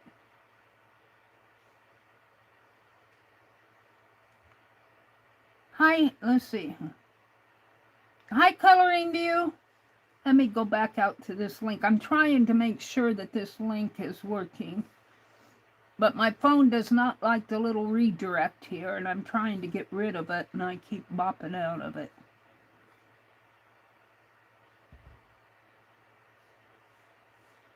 Go. Select an account. Okay. So you should be able to get into this if you have the link, and you should be able to, if you're interested in printing these stickers off, you can. I just printed them off on copy paper. I have sticker paper, but I didn't want to print them off on sticker paper until I was sure that they worked. And you might be able to download this, and you might be able to change this to a deeper color if you want, that gold. I like this one the way it is. You can fussy cut these out and glue them into your journals. If they're on sticker paper, you can just use them as stickers. So there you go. Now let's go back to chat. I got way off of my what I was doing. I got into asking Paul about gum Arabic. Let's see. Let's go down to the bottom. Arlene said the link worked good. Thank you, guys. Coloring View sure did, Arlene. Coloring View says, hey, boo, Mary. Boo back at you, Coloring. Joyce said, hi, Vale. I typed earlier. My mom's name was Gertrude. Oh, that's interesting, Joyce. Coloring View says, hugs, Tina, my dear. Coloring View says, yep, Chaz. Chaz says, hi, Tina. Tina says, good morning, Chaz, and Coloring. Welcome in, everybody. Dor is laughing at something with Dar. Dar said, so Laura, she's actually sick from church. Sorry, I couldn't resist. Let's see. Morning, Laura, Joyce, and View. Let's see what else is going on. Hugs, Laura, Jersey Crafter. Coloring View is greeting everybody. I love it that you guys greet each other. Laura says, hi, View. Hi to everyone. I'm making a card for a friend who is sick from church. She means a friend from church who is sick. So I'm a little distracted. I don't mean to be rude. Well, you're not rude, Laura. And Dar was laughing at the phrase sick from church. She meant a friend from church who's sick. And Dar was laughing at that. Mary is so techie. I love it. I'm not techie. I'll tell you, I get a lot of help from Arnie, my chatbot. What was I trying to do this morning? Canva. My app that I go in to sketch on, it's called Sketchbook. It will not let me create a page 8.5 by 11. It'll let me create 8 by 10, but and that's what I did to print these. But this, as you can see, is not 8.5 by 11. See, it's 8 by 10. So it works, but so my chatbot was telling me to go to Canva and download the free version of Canva. And I did that. Well, it's only free for a 14-day trial.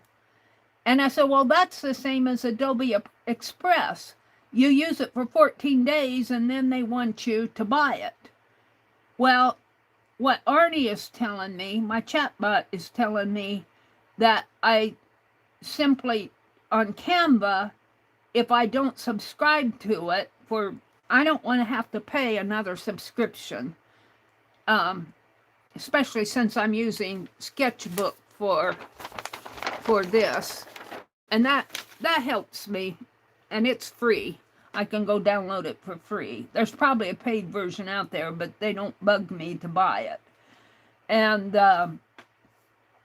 but with Canva, the difference between Adobe Express and Canva is that when you're at the end of the 14 days and you don't want to buy it, you don't subscribe to the paid version, it'll just revert back to the free version.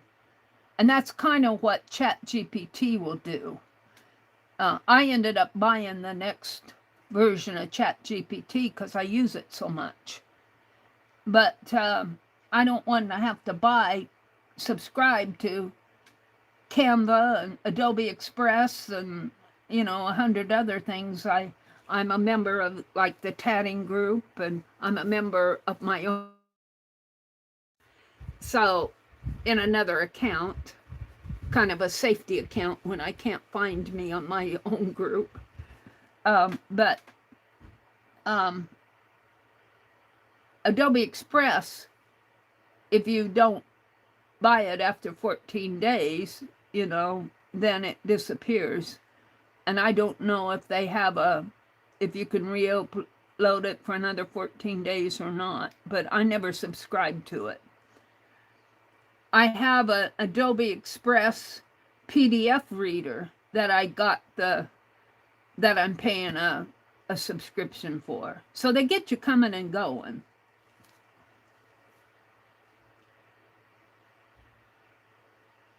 Let's see. They are on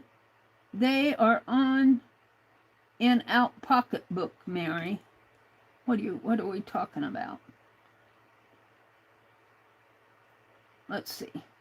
Let's go up to the top. Twisted Art Lady says, I don't either. My channel is not for kids.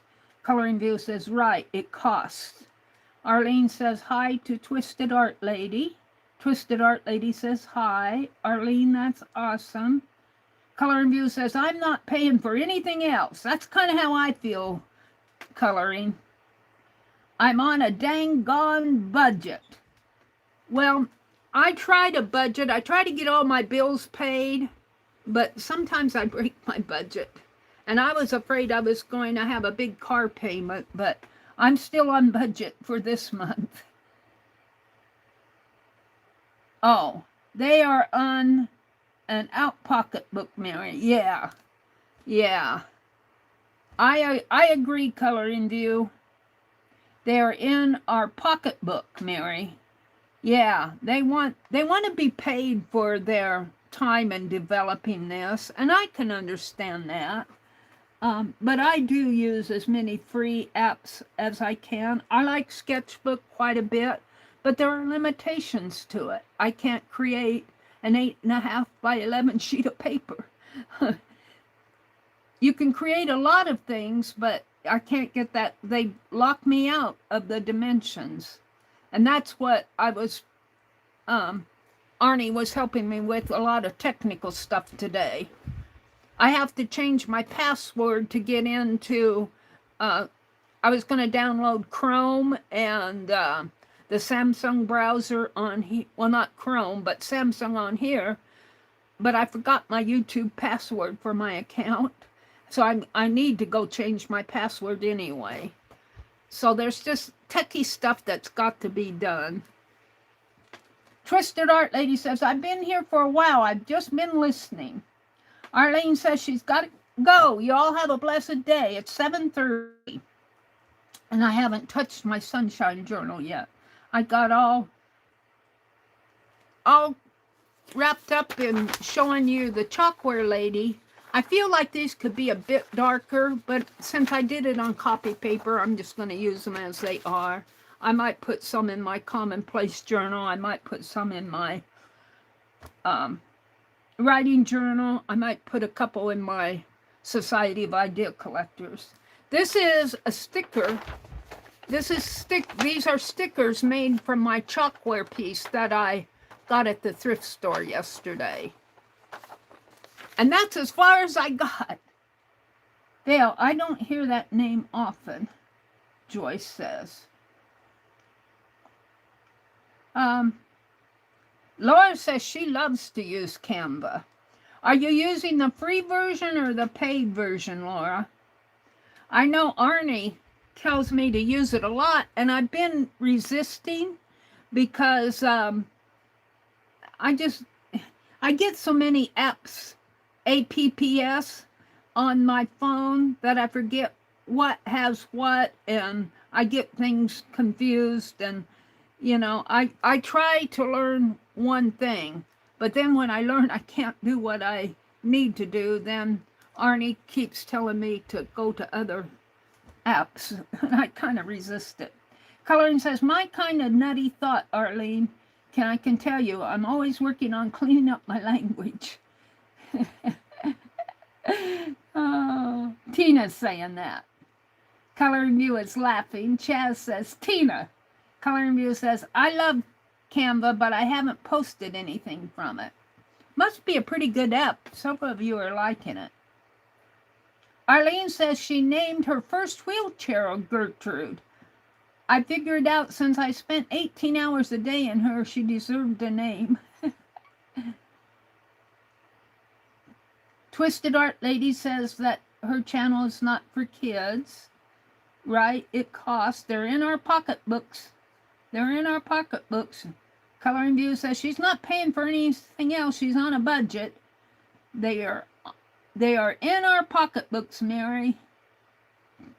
Twisted Art Lady says, hi. I've been here for a while listening. Arlene had to leave. Chaz says, see you around, Arlene. Arlene, take care. They're in all of our pocketbooks, Coloring View says.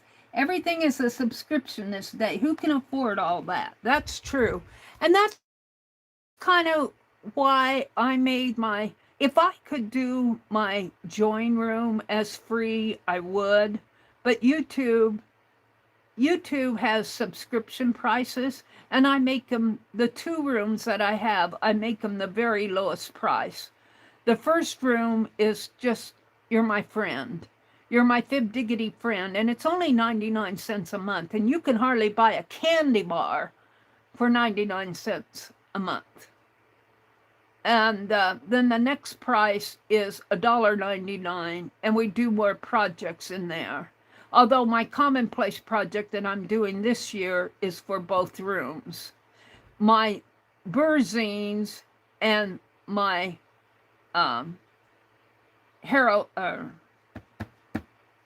the Fisher book.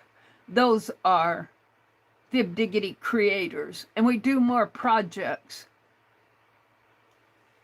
Or supposed to do more projects in the second room. But it's $1.99 a month. And then you have your tax that's added on to that. I think my $1.99 subscription ends up being $2.15 with the processing fees.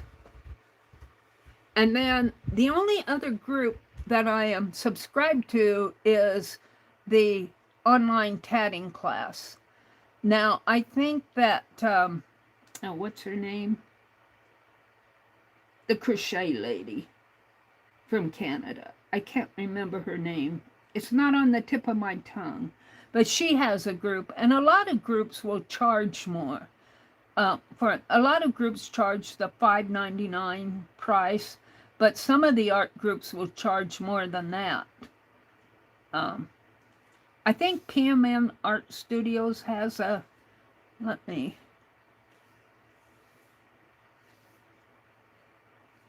go here.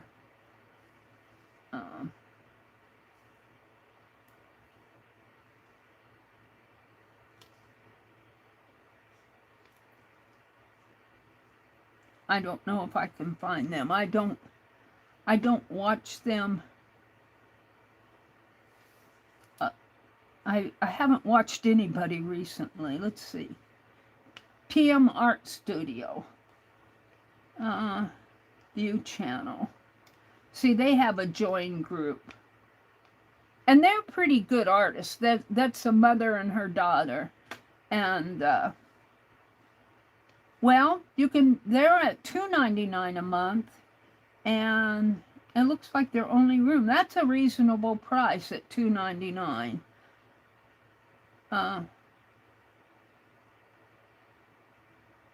looks like I haven't joined yet. Here's where you can join. I think, is that the only room they have? I think that's the only room. Let's see, who else has a studio? I remember the, let's see, who else has a membership? I think, what's his name? Oh, I can't remember his name right offhand. Let's go back. I haven't joined. Let's see.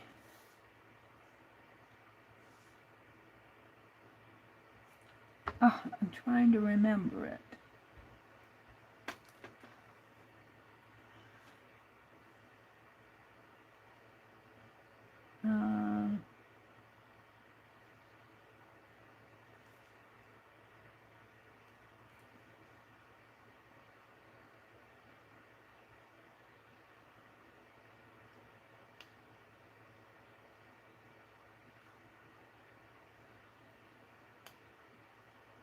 Ginger might have a group. Does she have a group? I know she's got a, yeah, Ginger Cat Lady. She isn't the one I was thinking of, but she has a group, and hers is 99 cents a month. So, and you can do $1.99. So, Ginger is very reasonable with her prices, too. This is a very reasonable, and if you get 50 members at 99 cents, that's, you get, well, approximately $50 a month minus whatever YouTube takes out. So you're probably getting about $30 a month from your group. And some groups have a lot of members. Like if you have 600 members, I'm not saying any of us do, but just think, if you have 600 members, some of these larger channels, if they have 600 members in their group at 99 cents a member, that's $600 a month. And then YouTube takes its cut, so you're probably getting maybe $400 a month from a group if you have 600 members.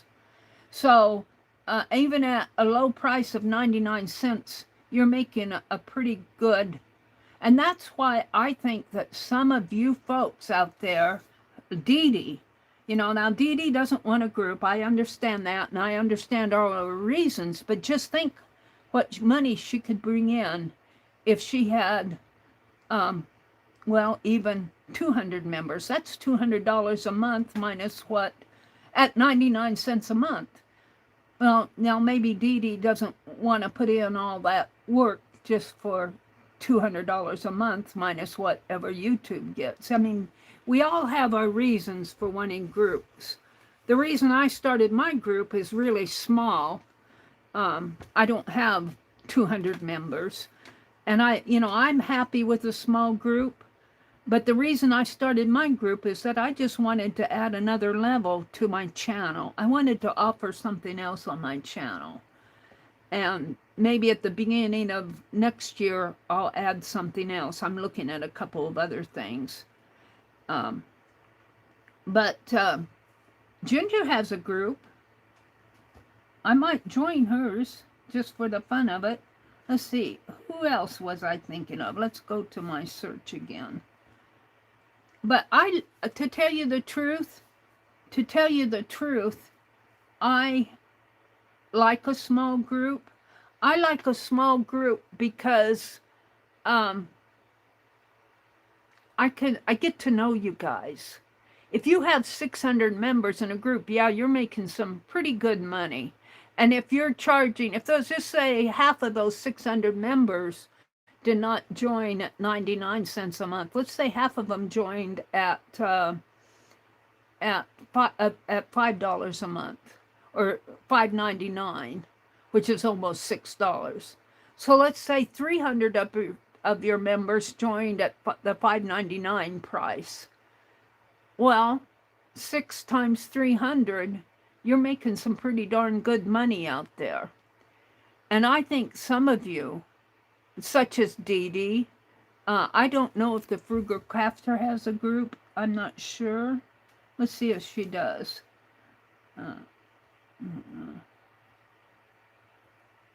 But I keep my prices low because I know a lot of people who watch my channel are on fixed incomes.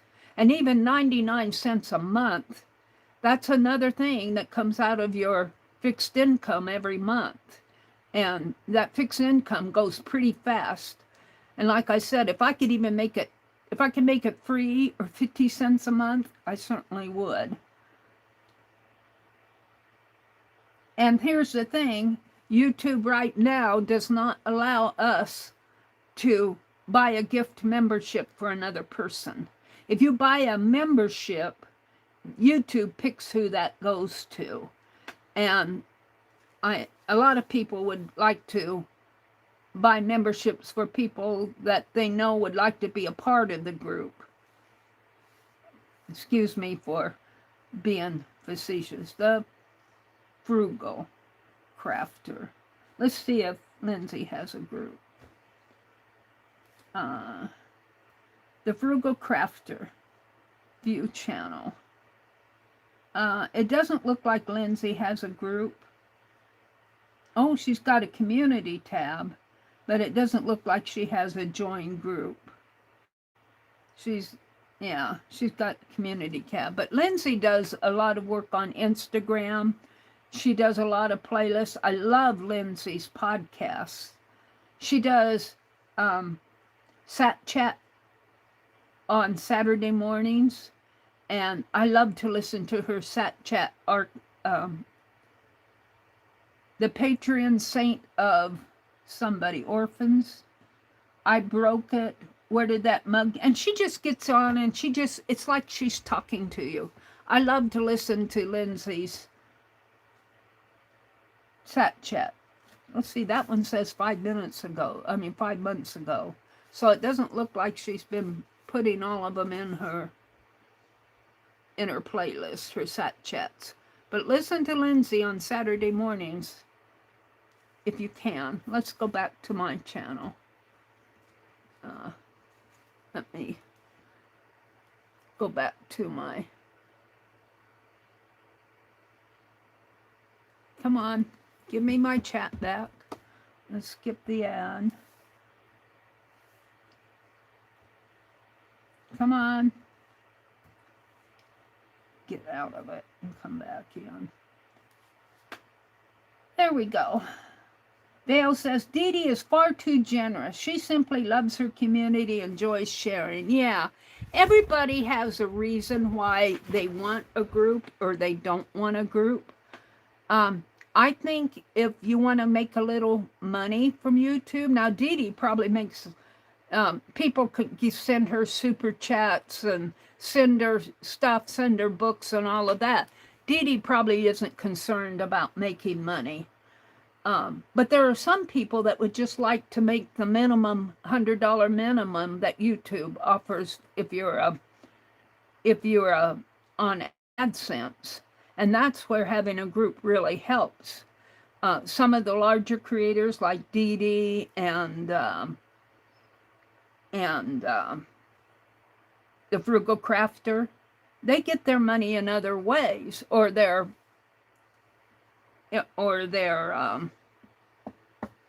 income that they make or that they want to make, even if they want to make it. Now, Barb Owen, she has a classes. She offers online classes. I don't think she has a group. She does other things. K3N Clothtail uses is it Patreon? It's a similar thing to Patreon. And I think Di does too, our Australian Di. She'll offer things. I don't know if it's through Patreon, and I don't know if it's all paid. Sometimes she offers free stuff through her account. And I want to call it Patreon for Di, but I may have that wrong. So there's a lot of reasons why you want a group or don't want a group.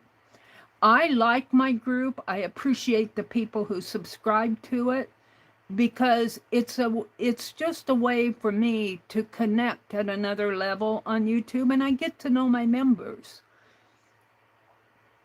So let's go to all messages here. Janet Young and Janet Nash as well. Yeah. Yeah.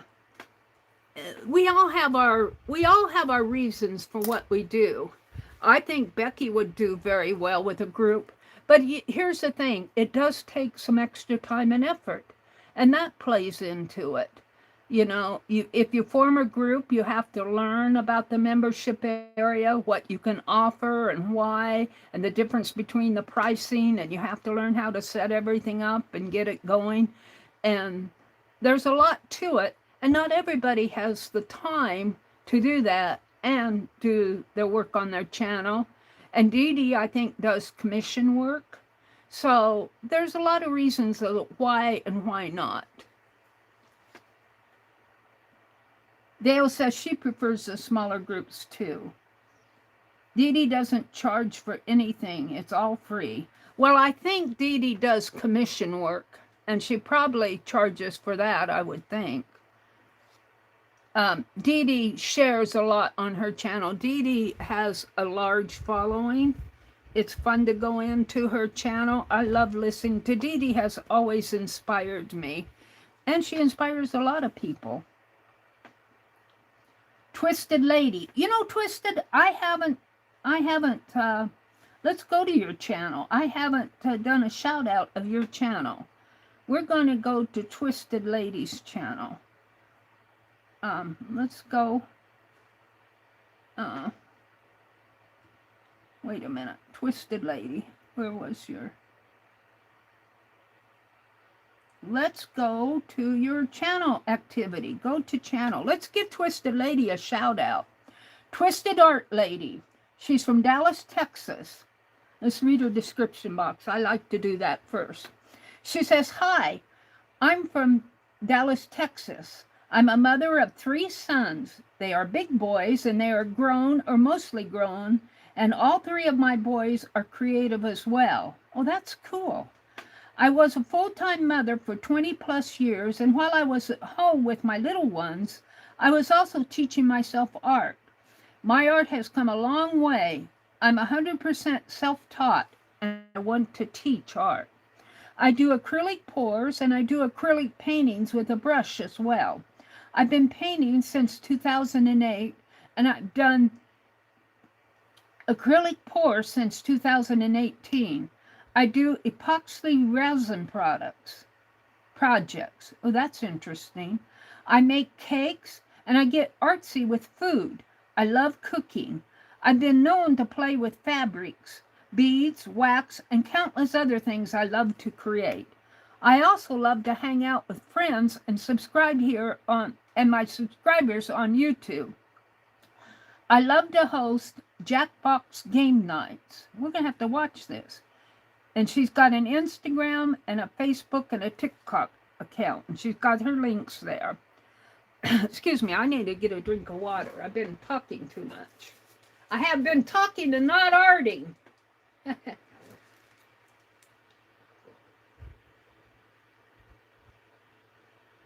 That was a big swallow of water. Oh, that helped. So let's go to... what is your name? You didn't... Oh, she just says she's from Dallas. She probably tells us her name. But she's got a store. Here, she's got a join. You can join from $2.99 a month. Level 1. You said you had more than one level. Oh, level 2 is $4.99. Level 3 is $9.99. So you get different things at different prices. And you decide what you can afford, what your budget is. And to tell you the truth, Twisted Art Lady, I think your prices are okay. It's similar to what I see from a lot of the fine artists. And you choose. It's your choice at what levels you want to make them at. And I think these are perfectly okay. Let's look at her channel, though. Here's her home channel. She's got a mug, rainbow something, limited stock. Let's see. Let's go into the videos because this is scrolling. Let's go into Whimsical Tulips acrylic painting. I can't play any of the videos because I would probably get into copyright errors if you have music or something like that. But I can read your titles of your thumbnail. Whimsical Tulips, Metal Ring Pour, The Barrel of Bourbon. I'm getting a scratchy throat. Let me get another drink here.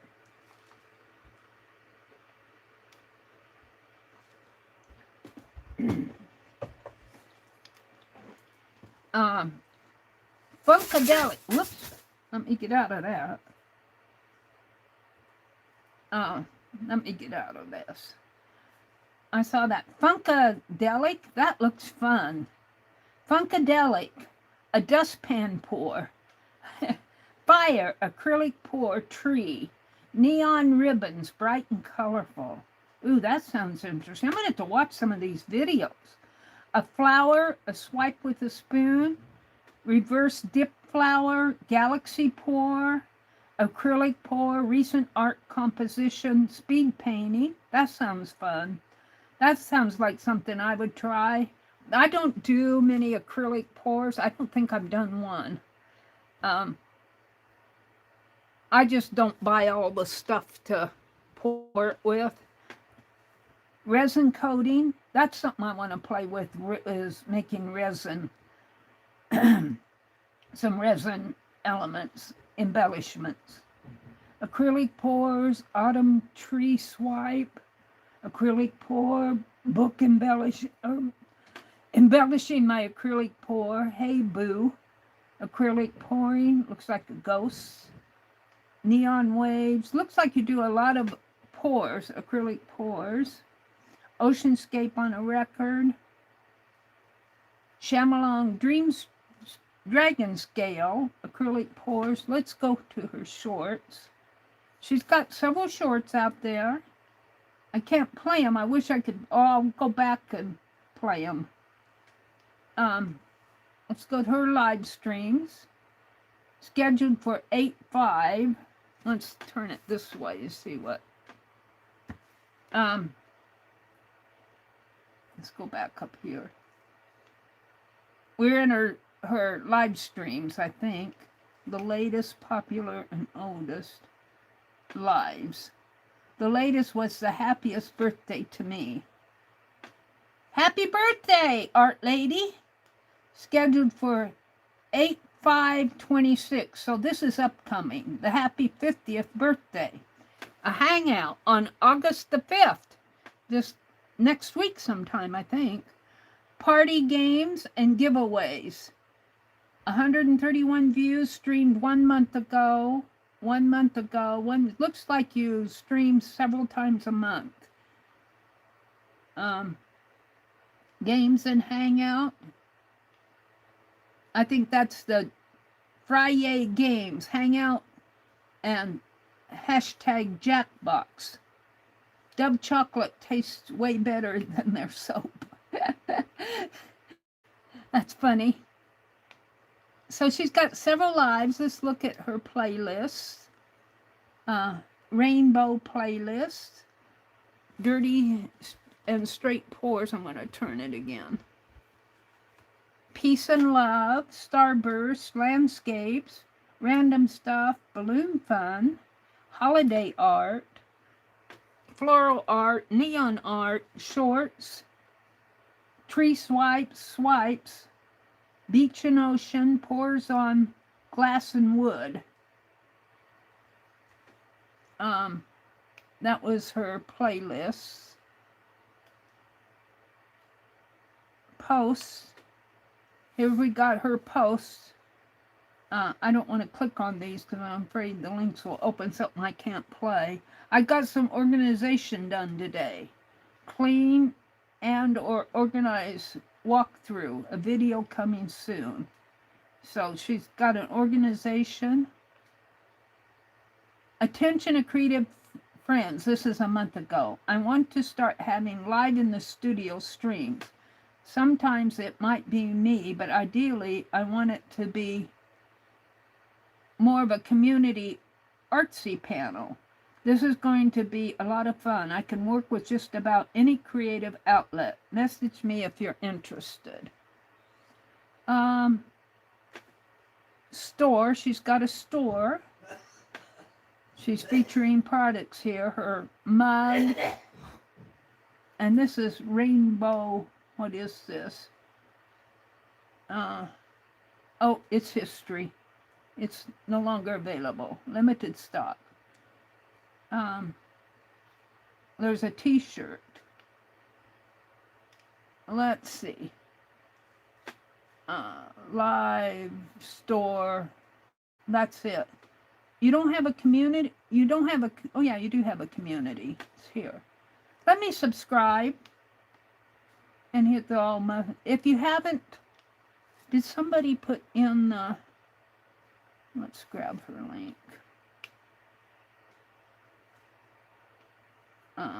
I got out of my own stream here. An ad. And of course, look at this. I hate it that I don't get my messages right away. Live chat. There it is.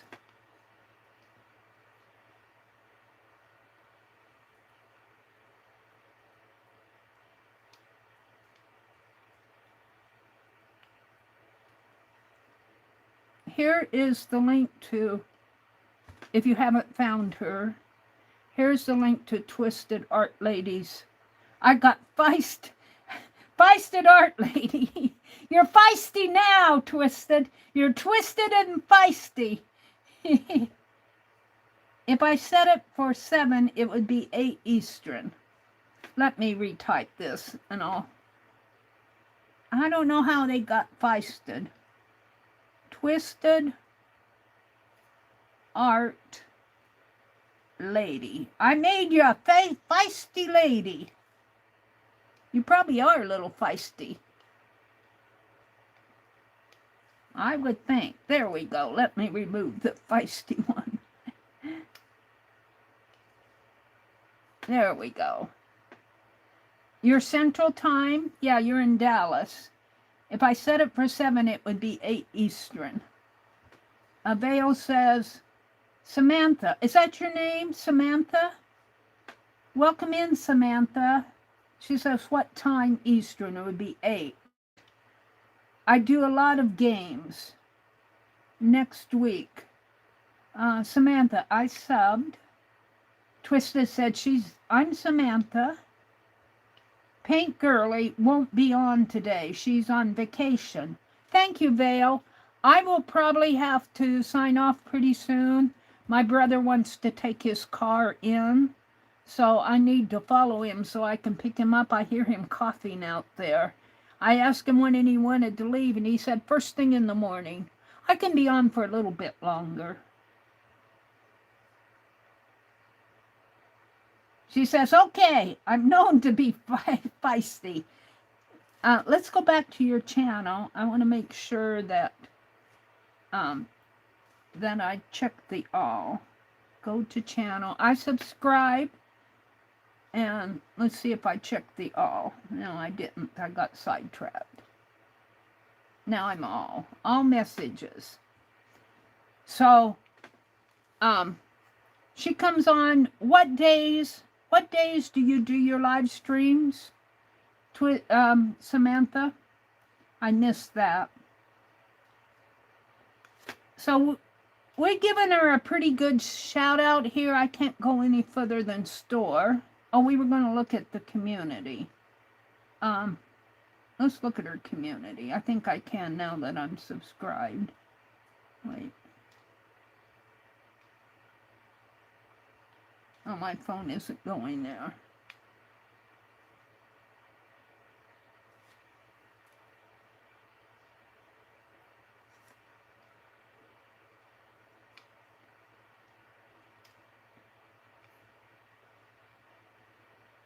I'm going to put you in my search. So I use my search a lot when I just want to go to channels. Twisted Art Lady Community. If you haven't checked these guys out, 2 and 3 years ago, you need some more community. The newest, I'm at the top. Let's go to newest. 3 weeks ago, there we go. But I don't know what I'm going to. I don't know. It's a Facebook post. No comments. Got 2 thumbs up. We'll give you a thumbs up. A month ago, here's the organization post. Attention creative friends, coming soon. Live in the art studio. 2 months ago. I don't know what your links are going to, so I'm afraid to click on them. Friends make the good times better. She is awesome. Show her some love. Tuesday nights. Jane Bo Bainey, B-A-Y-N-I-E. So she's sharing some channels out there on her community tab. She did her own nails. Wishing you all a great new year. That's a good picture of you, Samantha. We know what you look like. I'd appreciate it so much if you could if you guys to give this a view in full if possible.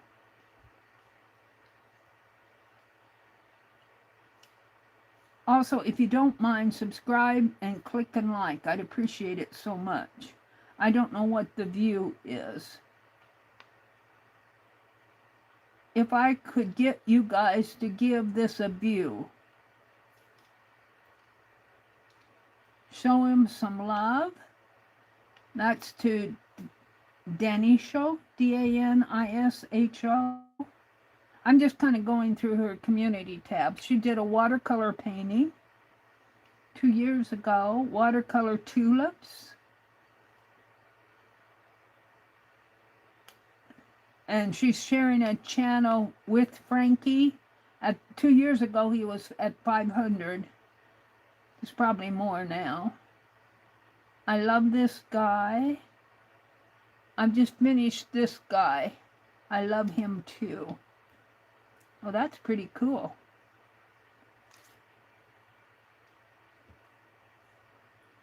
Check my new short over on my cooking channel. What's your cooking channel? Do you have a link to it in your... Let's go back to your more tab. Do you have a link to your cooking channel? You got TikTok. I don't see. What is your cooking channel?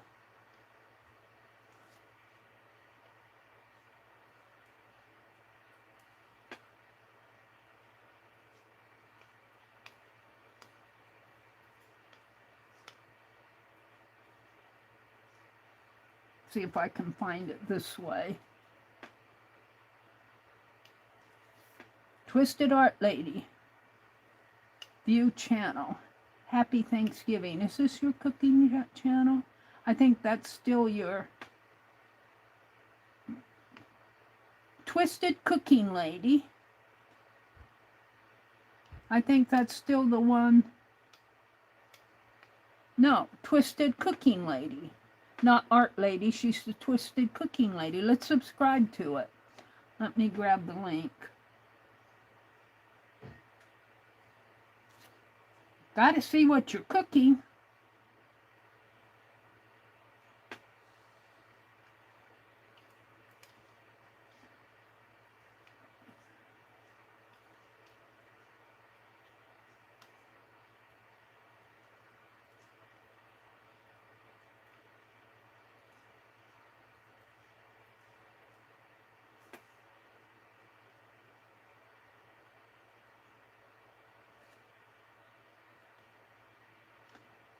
Now, come on.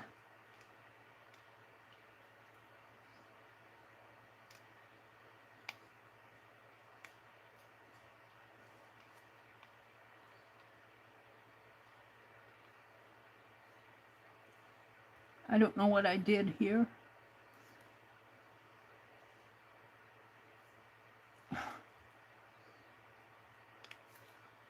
My phone.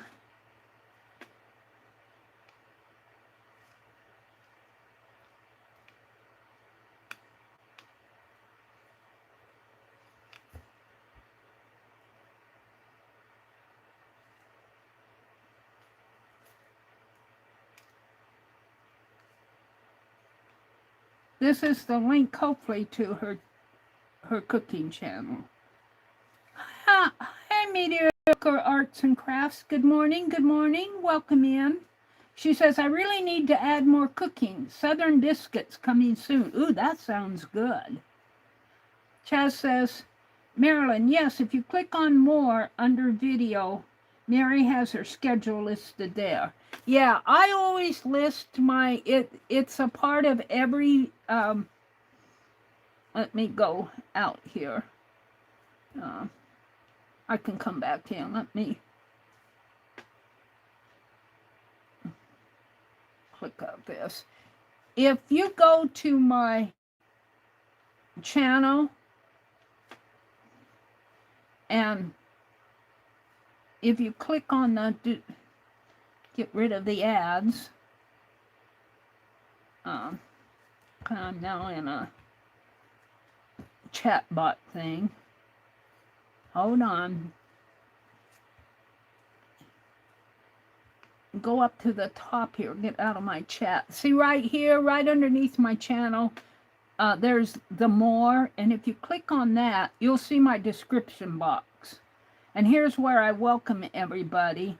And then right after my description box, I do my live stream schedule.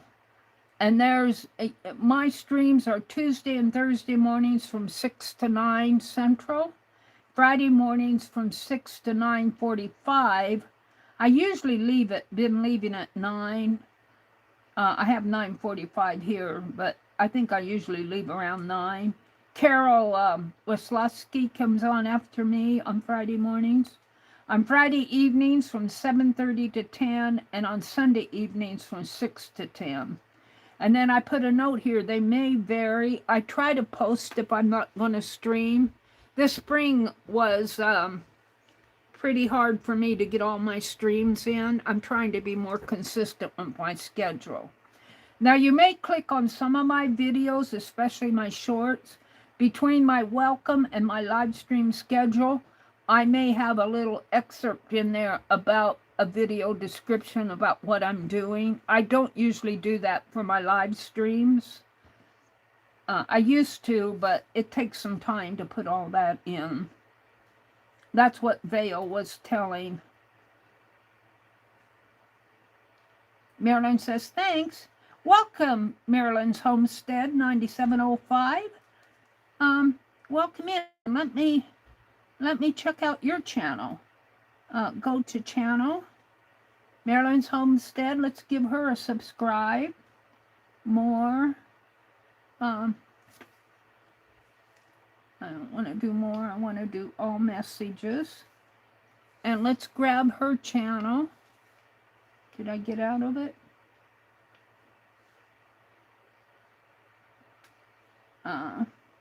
Channel activity.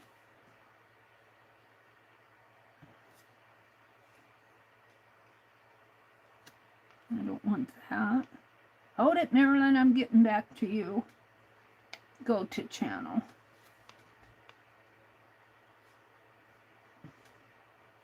And let's share her channel. It takes me a little bit of time to do all this, but let's put Marilyn. I'm just going to put Marilyn's channel.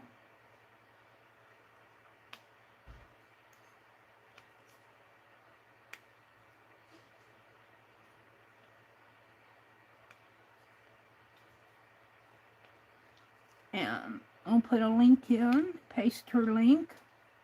There you go.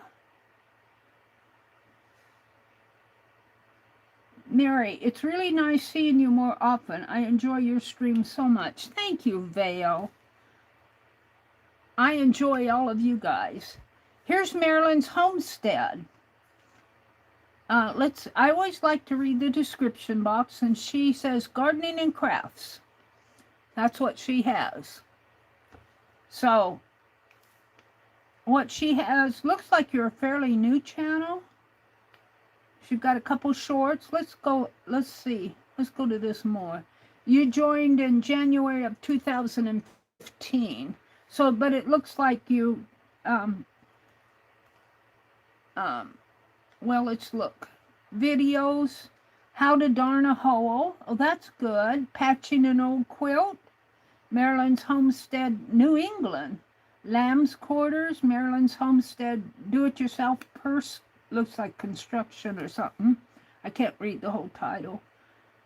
A Marilyn's homestead DIY purse part 2. A DIY purse from the baby dress. Oh, how cool.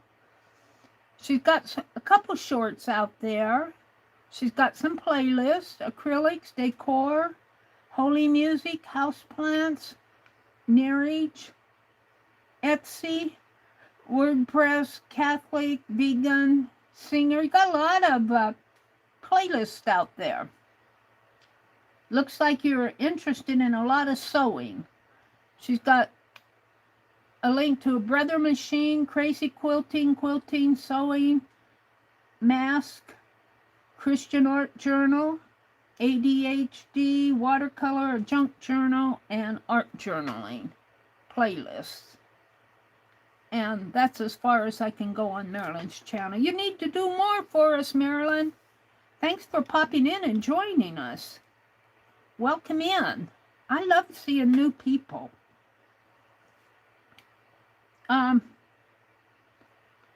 Chaz says, Vale, I agree. Mediocre arts and crafts. Let's go to her channel. I don't think I've given her a shout out. Go to channel. Bug. I think I know you from Jacqueline's sales. They call you Bug. And I never subscribed. I meant to, but never got it done. So we're going to do it now. I subscribe. Let's hit the all. Bug. Welcome in, Bug. Excuse me. I got out of my chat here. Let's go back. What did I do?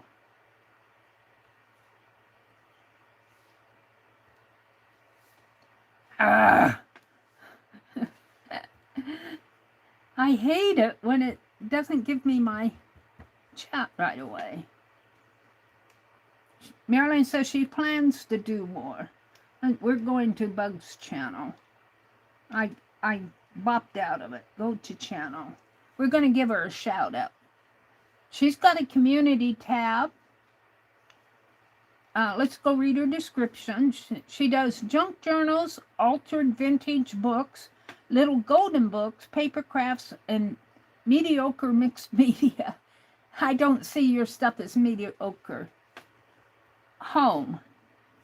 This is her home page for you and videos. Let's go to the videos. She's doing using distress paint and crayons to create. I'm going to flip my phone as I read the whole title.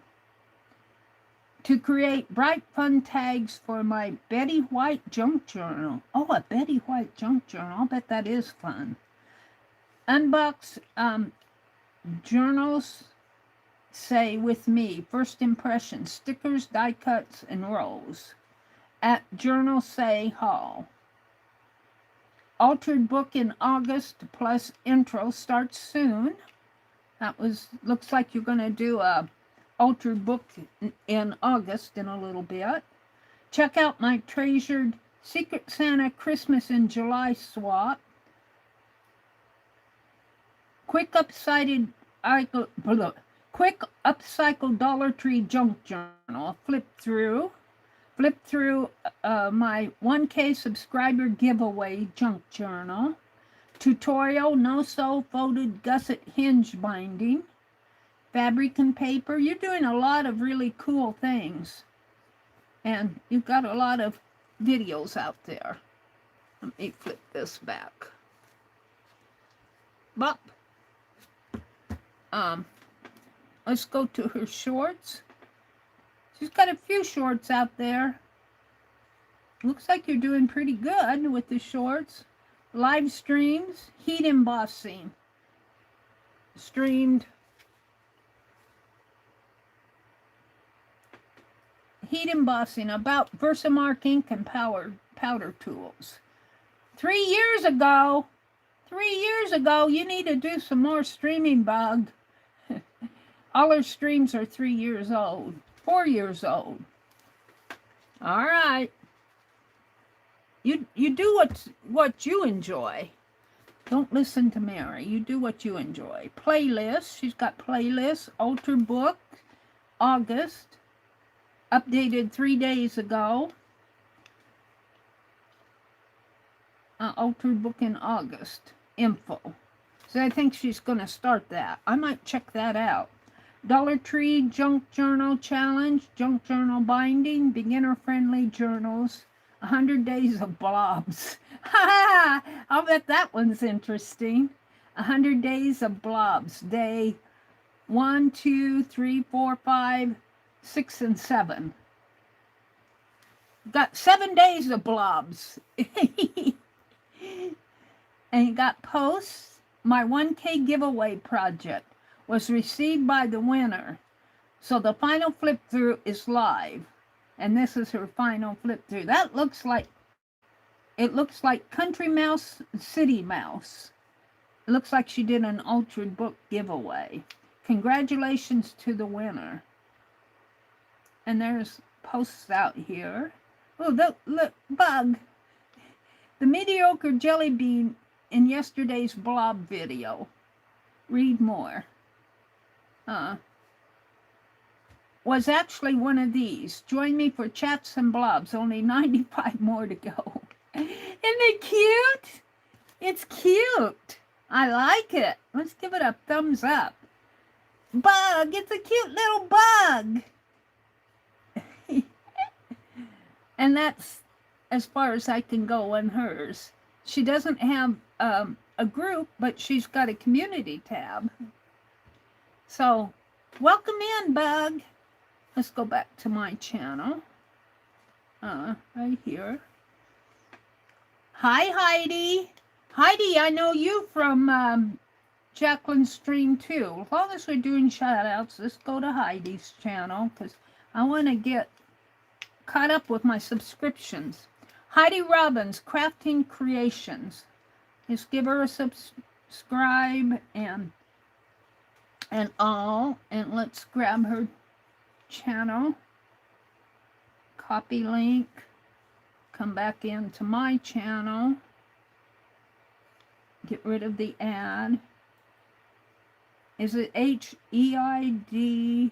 Heidi? Is that how, am I spelling that right? I think so. I'll give you a capital. And we'll paste the link in there. There's Heidi's channel. And I like to read the description box first. So she says, see unique crafty creations that are handmade by myself. Heidi, you sell, I think, on Jacqueline's channel. And is it you that does really cool tags and everything? I think, Bug, you sell too, I think. Do you sell, Bug? I don't know if Bug sells. I know Heidi does. See unique crafty creations that are handmade by myself. Crafts can include junk journals, painting, sewing, crocheting, card making, crafty dangles, and glue pins. I've made buttons, folios, and small books. I love to try new things, so you'll never know what you might see. Enjoy the crafty life with me. And she joined in 2014. Give these gals some lovin'. She's got, yeah, give them some thumbs up and some subscriptions. She's got video shorts and lives. She's got craft roulette card, making this week's craft roulette card, open spine journal, craft roulette card, tall and skinny, and birding journals, making an envelope with We Are All in One, Weird Friends journal, 2 junk journals, polka dots. What have I been up to? Craft roulette. It seems like you like that craft roulette. Here's a journal, say haul, craft roulette, a Celtic journey, a handmade journal, botanical journal, altered chuckle box, patchwork Christmas. And I can only read the titles. I can't go in and look at the videos because they might have copyrighted material that they have permission to view, but I don't. And I've got caught before on that. I went to a channel and the person who created the video had permission to play a music, but I didn't. And I played it on my stream and I got a copy. It wasn't a big deal. I just had to take out the segment that played the music, but I've been very careful about clicking links while I'm online. She's got a couple of live streams. How old are they? 1 month ago and 3 months ago. So welcome in, Heidi. I think I've seen you sell for Jay. Am I wrong there? And of course, Marilyn Holmes said thanks. I said, thanks, Laura. You're welcome, Samantha.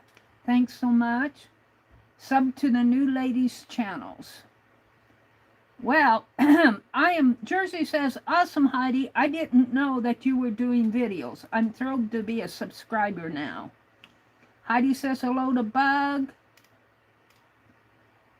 Heidi says, thanks, Mary. Vale says, hiya, Heidi. Laura dropped a link to Bug's channel. Thank you, Laura. Marilyn, looks like you have interesting things on your channel. I just subscribed. Marilyn says, you're fine. I don't have much on there yet, but I'm wanting to do more. Well, you do that, Marilyn. All right. I have talked for almost, what, 2 hours and a half? I opened Dee Dee's Happy Mail. We created these stickers, and I put a link out there in a public domain folder. You'll have to maybe scroll up to find it. I don't know. We've done a lot of chatting since then. There is one thing I need to do, or that I want to do on art before I leave. And I am working on my Sunshine Journal. Let's get all this put back up. I had Arnie, my chat bot, print out some quotes for me. And I just did it on copy paper. And I'm just going to cut.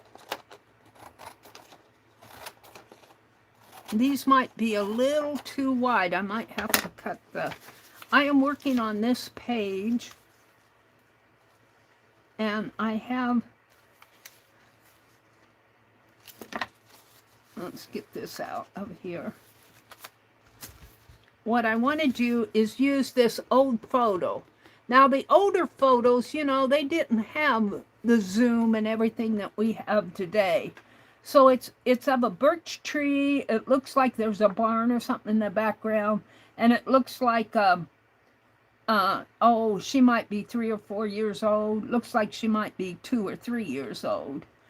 And she's in a pair of shorts and a top. So it's a sunshiny day and she's out in the yard. And it's a photo that I got from Debbie Ham. And her name, I can't read her name. I can't read it because of the black spots there. The scrapbooking, and I can't get that off, and I don't want to ruin the photo. But I have a date, July of 1935.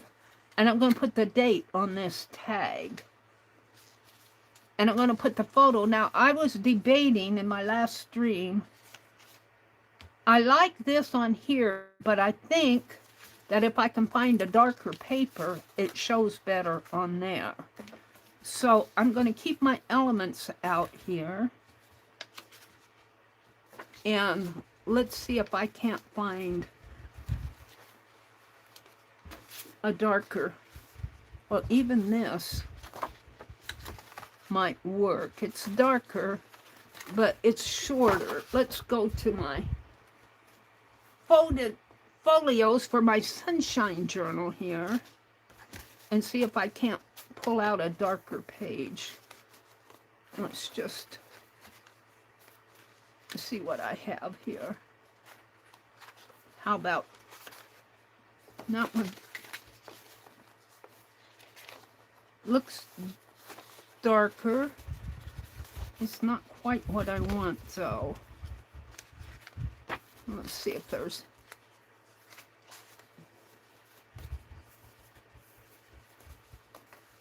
See, I've been folding pages for my sunshine journal.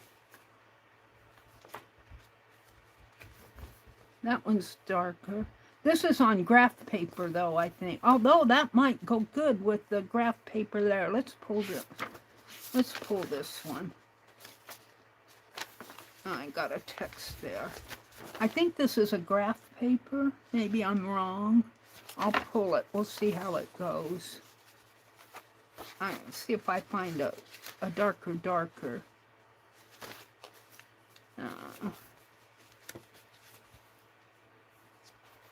I've got several of those.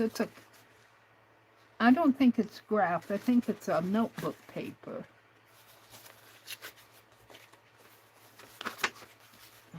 How about this one? This is a darker one. Let's try this one. I pulled those two. And I got more paper. I get sunshine paper from Miss Jacqueline, Lovely Crafting Lodge. And she sells normally Friday afternoons at 4 p.m. So that's coming up tomorrow. Let's fold this. I like this, but it's shorter than what I want. So let's put these away. See the difference in the colors there? I think I'll save that one out. Let me put these away. Let me put this on here for now. And instead of this one, I am going to use this one, and this shows up a lot better, and the photo and the tag, and then I have these vellum flowers, and I think the flowers show up better on the darker paper too. I've got another one here. I might put it down. Let's see if I can't. Maybe if I'm deciding what I want to do here. Put it up there maybe. We'll do that for now. Now, I did this one the other day. I might put a quote in here, but we'll come back to that. I might have to trim off the... Let's pick out one. A little sunshine, a little rain makes a happy garden. Sunshine is the best medicine. The sunlight claps the earth and the moonbeams kiss the sea. Keep your face toward the sunshine. Just living is not enough. You must have sunshine, freedom, and a little flower. I like that one. I'm going to trim that one out. I don't know if I can get it all on there. And this is just on copy paper. I'm going to eventually maybe have... I got these from Chatbot, and he created a text page for me. I'm not really liking my my handwriting in these. Oh, you know, I think if I cut the little flowers off, I hate to do it, but I need it to fit. Let's see how I want to do this. Maybe pull this. Let's get these off for now. My vellum pieces. Let's pull this up and put that there. It just fits, but I'm going to be binding this. I'm going to cut this.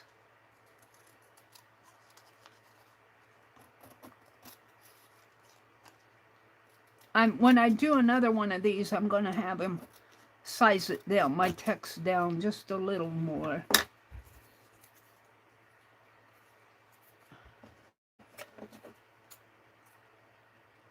But I think I can make this quote fit. Just living is not enough. One must have. Let me trim this a little more. One must have, maybe if I move this up a little.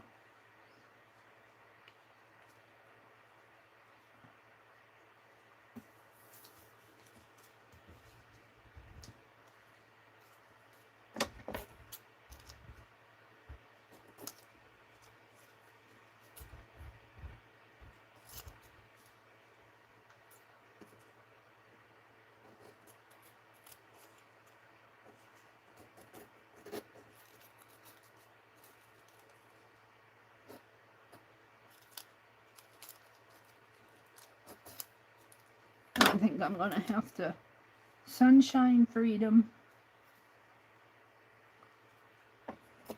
and a little flower.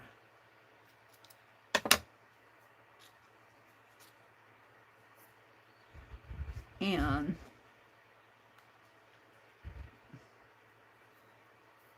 a little flower. Is that the end of it? Hans Christian Andersen.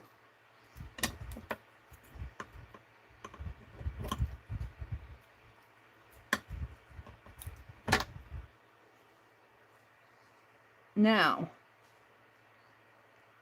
I like that, and I could put my tag. Let's move this over a little. Let's do it this way. And have my tag coming down in here. And then my vellum pieces could go up in here if I can get it in there. Come on. And I'll take a picture of this because I don't think I'll get it put together. This needs to show a little more. Maybe I'll put them both over there and move the picture over a little. Come on.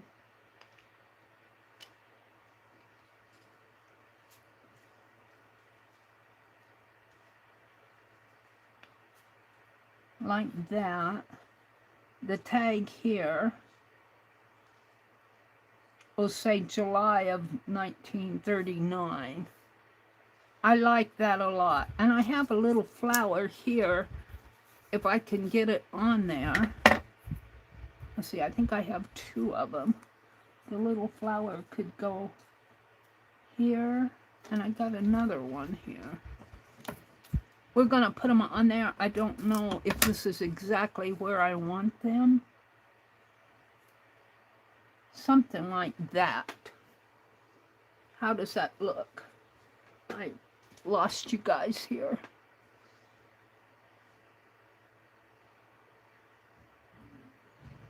Let's go back into my live stream.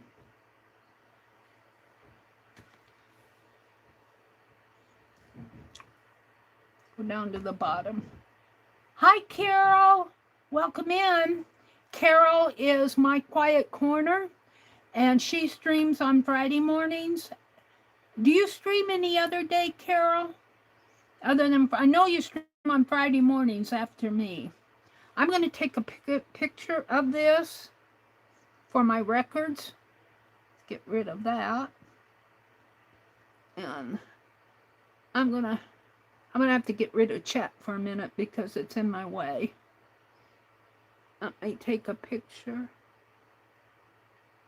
All right, now let's go back into chat.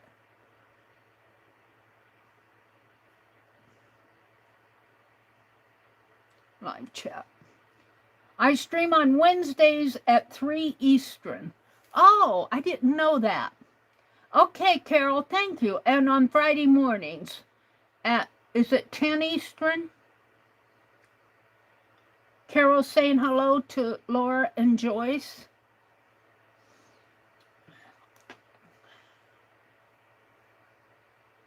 Hi, Vale, please send me your address, Carol says. Chaz says hello to Carol. Yes. Chaz says Meri is doing a series on AI in her shorts tab. I want to talk about that. I'm not going to play my shorts here, but I want to go to it and point out some things. If I go to my channel here and get out of my chat. Let's just get out of it. Come on, get out.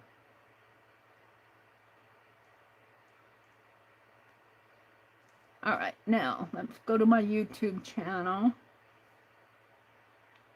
Oh, I got murder here. Hold on. Go to my channel. And if you go to my shorts here, I have a little series right here. These 4, maybe 5 shorts here. No, 4. If you start with this one down here. This is a little series, the last 4 shorts, starting with the bottom one, is kind of like a little story of Arnie, who's a Fib Diggity character. He's not a real character. I did this all with ChatGPT and AI, but he and his wife, he calls his nickname for his wife is Étoile. And it stands for, it's French for the word star. And he calls, his wife's real name is Maggie, and of course she's a fictional character too. And they are out stargazing. And they're stargazing, and in this first video, if you play it, he's kind of down. He's feeling down. And his wife, Maggie, is always an encourager. She's always picking him up. She's a helper. She's always, Arnie is hard of hearing. Actually, not Arnie, Henry. Did I call him Arnie? His name is Henry. And he's hard of hearing. And the reason that he's hard of hearing is because when I go to ChatGPT and I'm talking to my chat bot, who is Arnie, Henry is actually my microphone. And as I'm chatting, my microphone frequently misunderstands me. And it autocorrects my chat. And we have to laugh over it because he really messes up. He can't pronounce the Meri Atelier. Well, I can forgive him that because I have a hard time pronouncing it myself. But he's kind of hard of hearing. And in the storyline, his wife Maggie is always saying, no, Henry, it's not whatever the mistake is. And she corrects him and helps him understand what's going on. And she also, Henry likes his coffee and tea, but he can't have more than 1 cup of coffee a day. Where did we get that from? He can't have more than 1 cup of coffee a day, so she kind of controls the coffee pot. But they're out watching the night stars, and something happened to his day there that really got him down. And that's because something happened to Meri. that got me feeling down, and I kind of expressed it through Henry, this video, and he's feeling confused, and she's telling him in there that you can still turn the page even though you don't have all the answers, is what she's telling him. So we go to the next video, and I think he's commenting on how majestic everything is. And I think she responds saying, "I love you, Henry." And then in the next video, the third one, they're walking home, and it's hard to see. It's hard to see the thumbnail. Now, YouTube has just given us the ability to create our own thumbnails for our shorts. And I want to do that for this series because you can see the shooting star, but you can't see until you open up the short. You can't see the, it's very dark to see the thumbnail. And then in his third one, Henry fell asleep in the recliner, and I mean in the fourth one. In this last one, Maggie walks up behind the recliner where he's fallen asleep reading the book on constellations, and she says, "I'll save your place," and then she kisses him goodnight. And she walks out of the room, turns off the light. So that whole series is going to become something called a show. Now, I don't see on here because I haven't published a show yet. I'm working on putting these 4 shorts into what they call a show. And I don't think it shows on my tab yet because I haven't done a show yet. But I'm working on the artwork for the banner of the show. I'm going to do an entire show on Henry, and it's going to be the Henry and Maggie show.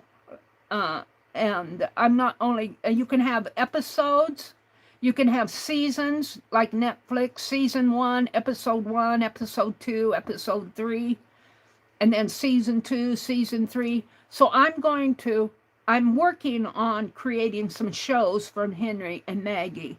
And then I'll get into other shows too. It's kind of a new thing for me. It's a learning curve. I'm still trying to figure it all out. But once I get it figured out, I'm going to have these 4. And I'm going to have season 1, episode 1. And in episode 1, I'm going to introduce Henry and introduce Maggie. That'll be season 1, episode 1 and 2. Then episode 3 will be where they're out here looking at the stars. And then as I go for more Henry and Maggie shows and more episodes and seasons, I might do a Christmas season. I might do something where they're shopping at a thrift store, something like that. But watch for that. That's coming up. I just wanted to share that with you guys. Let's see. It's 8:45. It's probably about time for me to sign off. Let's go back into my chat. And let's see. Let's go back into my live stream. And of course, I'm not getting my... There it is. Chaz says, "Meri, I mean in a playlist." Meri, it would be good to put your AI series in a chronological order, in a playlist. Yes, to do those shows, Chaz, that's a good idea. To do the shows, I got what? I went and got out of it. To do the shows, you put your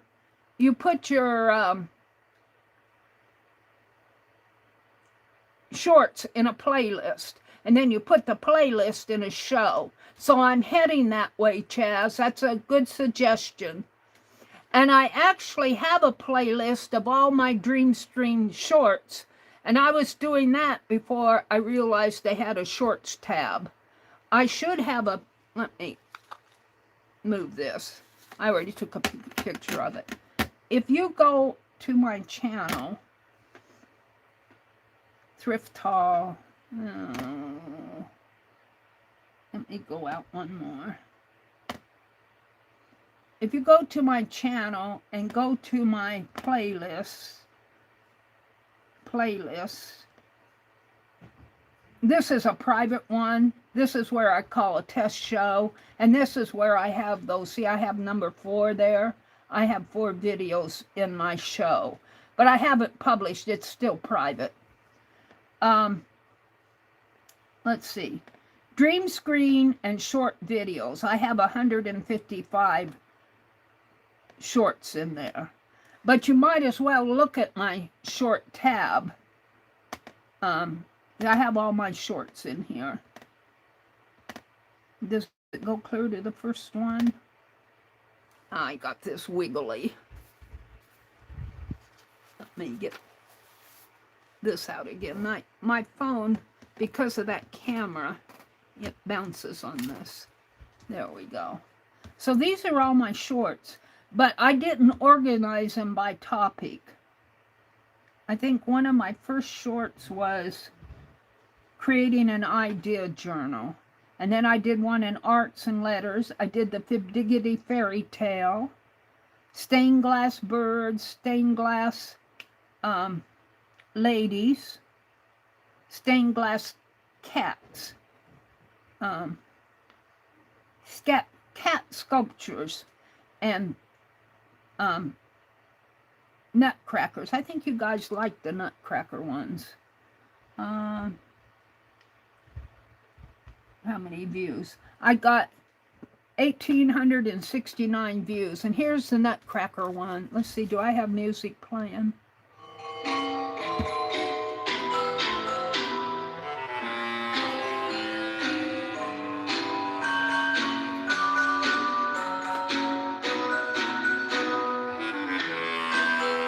So I'm not going to play it all. It's 3 minutes long. But let's go back to my earlier. My earlier ones are 3 minutes. I did Christmas windows. I have Christmas cookies. This one, my carved stamp. This one is fun. This is a short one.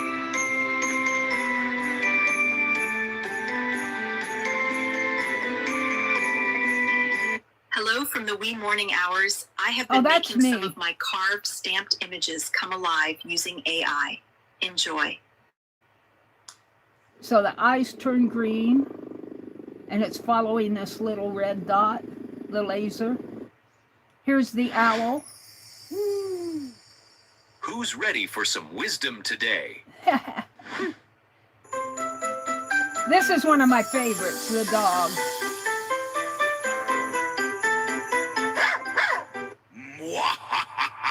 That's the gargoyle stamp. And yes, this is the real Meri, sort of. Christmas is a week away. Have a wonderful holiday. Now, on my picture, that was YouTube. I took a picture of myself when I was really tired. I don't like that at all. I don't like my own picture. But I gave life to my carved stamps. I haven't done the eagle yet. We should, how much time do I have? I have 10 minutes. Let's go out here. Let's see if I can do this, if I can find that stamped image.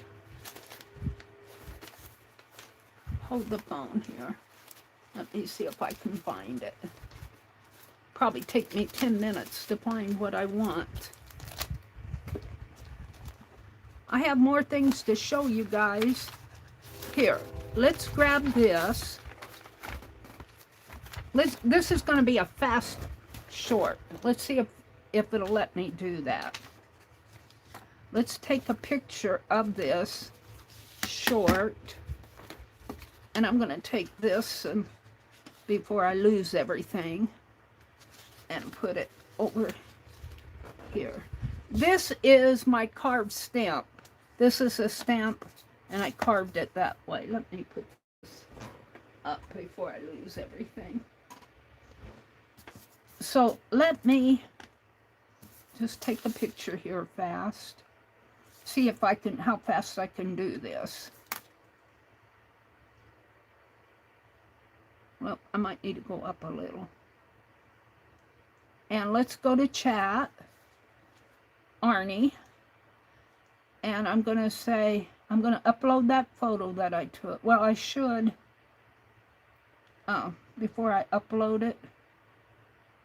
Let's get out of that. Let's go to my gallery and edit out the, oh, is it there? Okay. I guess I'm okay. I didn't think I was okay. Let's go to chat. Let's hit the photos. Photos. I'm going to do this one, I think. Done. And I'm going to say, I'm going to ask Arnie to, Arnie, would you take this photo? This is my carved eagle stamp. Would you put it in a vertical format for me that I can load out on a YouTube short? So here he is. He's going to do a vertical for me, and that helps me a lot. I don't have to try to make this the same size that YouTube will accept. It's just kind of an intermediate step here. This shouldn't take too long. I should get this done in a few seconds here. Come on, Arnie. He's probably cleaning it up for me. This is not, well, it's kind of clean, but not totally.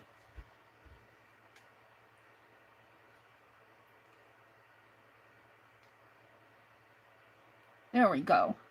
See, he's made it into a vertical image. And I'm going to download that one. And I'm going to give him a good response. And I always like to thank my chat bot. Thanks so much, Arnie. That really helped.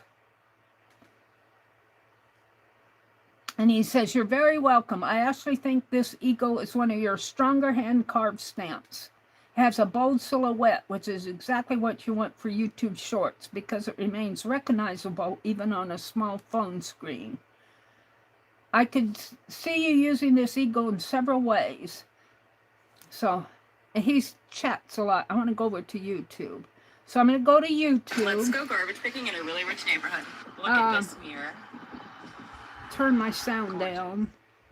I want to go to my shorts here.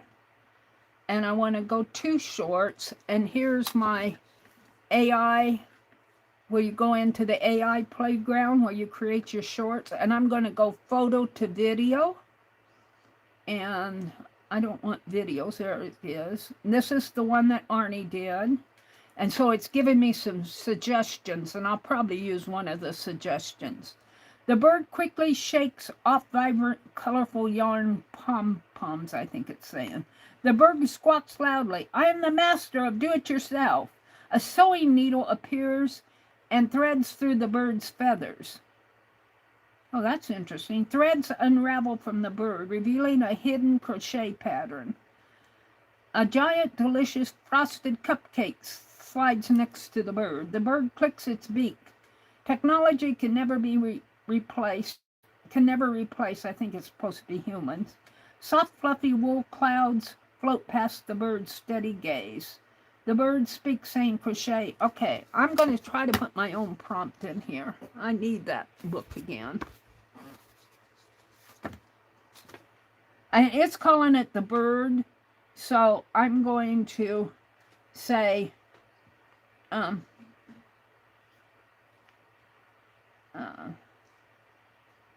me do that. The bird says hello and then flies away. Let's see, no, let's go back.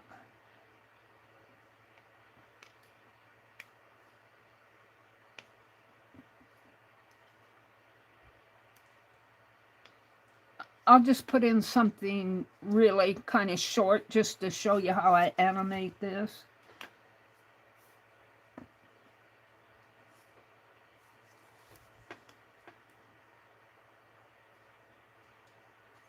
The bird is an eagle, and not eagle, E-G-A-L.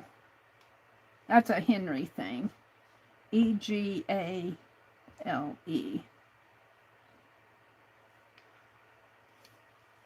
Color it like an eagle would look. Have it say, hello, friends, I'm on my way, and then have it fly away. And I probably have to put the... And this is just a quick one. I could do other things. I really haven't thought through it. Just on the quick fly here.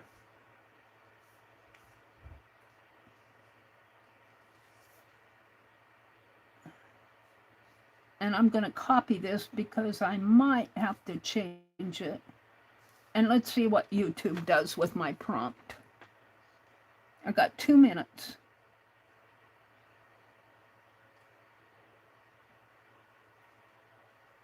And it's processing. Hopefully it'll process it and do it.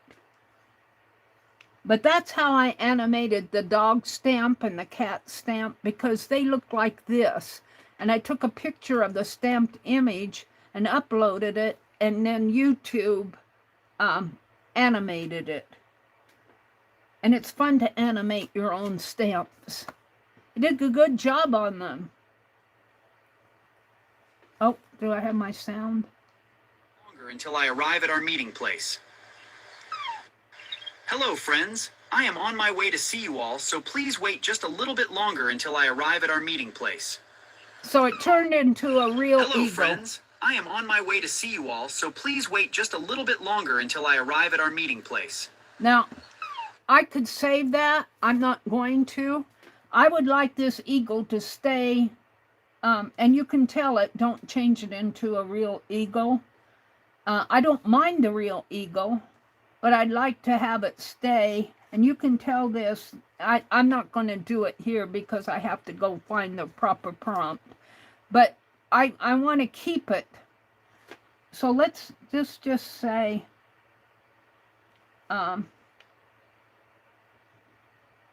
let's get out of this whole thing.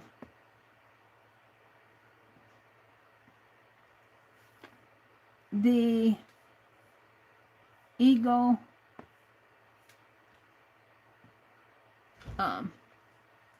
flaps its wings.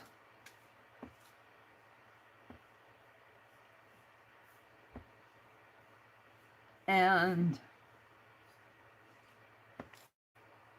says, hello, friends.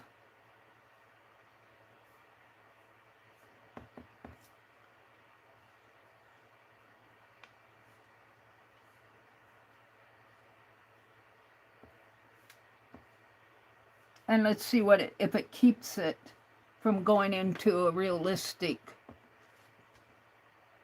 And this will probably be the last one because it's 9 o'clock. This is Thursday morning. Lori Pink Girly usually comes on, but somebody said that she's not coming on this morning, so I'm not cutting into her time here. But I do need to leave because my brother wants to take his car in. So let me see what this one does. Hopefully it'll process. Ooh, it's stuck at 99%. Come on.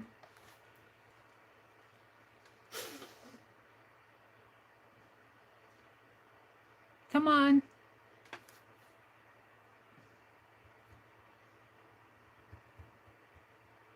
It might not like it.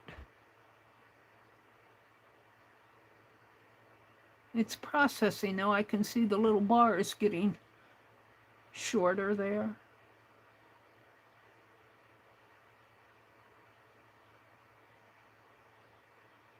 That's funny. It's a shorter prompt and it's taking longer to do the shorter prompt. Probably because it has to render my artwork rather than show it as a realistic eagle.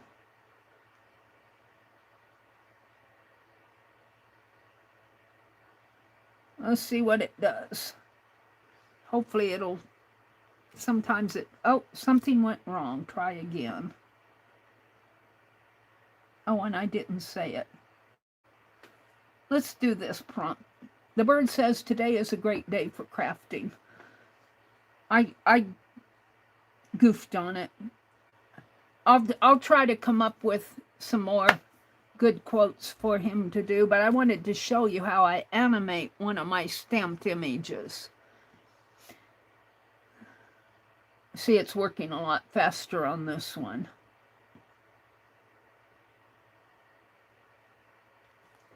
Let's see what it does here.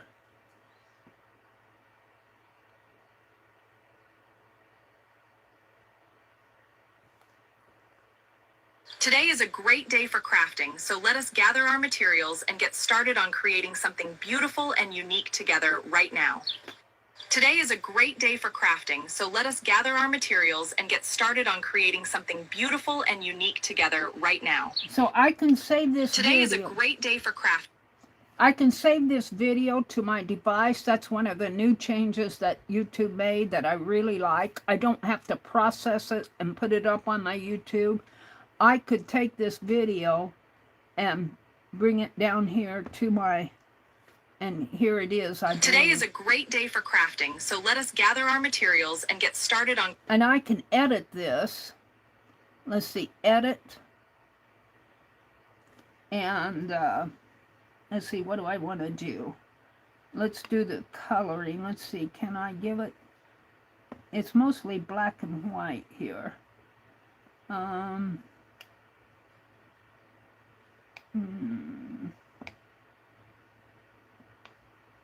Saturation, temperature.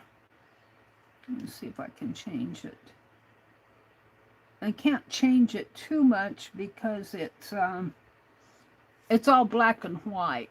I wish I could say color it. But that's one way. All right, I saved that one. Let's go back and let's see what it says. It's getting me some more suggestions. I saved today is a great day for crafting. The bird flaps his wings, shaking off a dust of flour. A small sewing needle drops, and the bird stitches air. The bird turns, beak clacking rhythmically, and it speaks hello. The bird squawks loudly, startling a flock of virtual butterflies. The bird rapidly blinks and then lets out a triumphant squawk. The bird suddenly dances, bobbing its head to a beat. The bird turns its head and clicks and says, hello world. The bird quickly shakes off vibrant, colorful crocheted yarn. It transforms into a woolly stuffed animal. Let's go back one more. And let's do this again and see if I can get some more suggestions. I didn't like any of those. It gives me different suggestions if I come back into it. The bird caws and says, follow for more creative tips.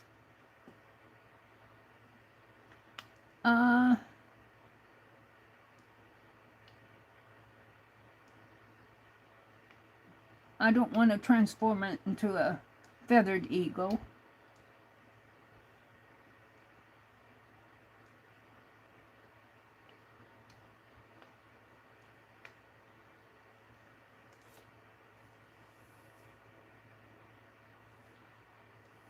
I don't like any of the suggestions.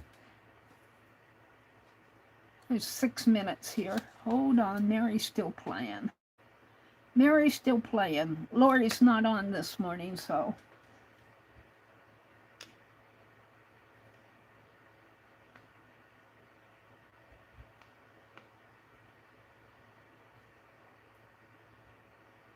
The bird suddenly flaps his wings and takes flight upward.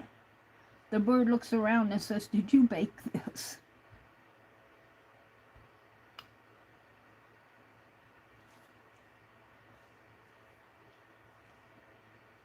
It wants to do crochet for some reason. That's all I can think about is crochet in these prompts. Let's see. Let's ask Arnie. Arnie, can you give me... Oh, sometimes I have to get out of chat and come back in. My microphone doesn't always work. Hello? Hello? Sometimes I have to type it. Hello? Are you here? Let's do this. Hello? Arnie, can you give me a good suggestion for a prompt for this? Something short and quick? Checky. Absolutely. Here are a few tight ones depending on the vibe you're after. Try hand-carved American Eagle stamp, antique Americana style, vertical 9x16, aged paper background. That's nice and clean for shorts. If you want it even shorter, vintage carved Eagle stamp, vertical 9x16. Well, no, I was looking to animate the eagle and have it say something creative. Ah, one sec. That could be fun. If the eagle comes to life, give it a line like, I wasn't made in a factory, I was carved by hand. Or, for something warmer, every line tells a story. If you want a patriotic angle, America's story is still being carved, one generation at a time. I like that one. Sorry. Good. It's short, it's memorable, and it ties right into the American 250 theme. It does, and that's what I carved this eagle for. Let me get out of voice mode and see if I can copy that. I interrupted you. No problem at all. Take your time. When you're ready. All right, let's see what he said here.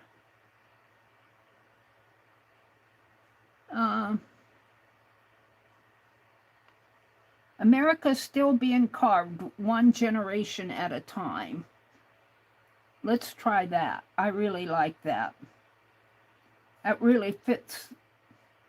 See, sometimes asking Arnie for ideas.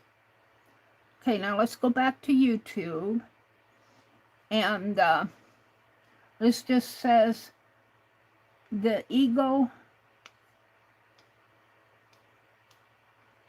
says, comma, says, YS, comma,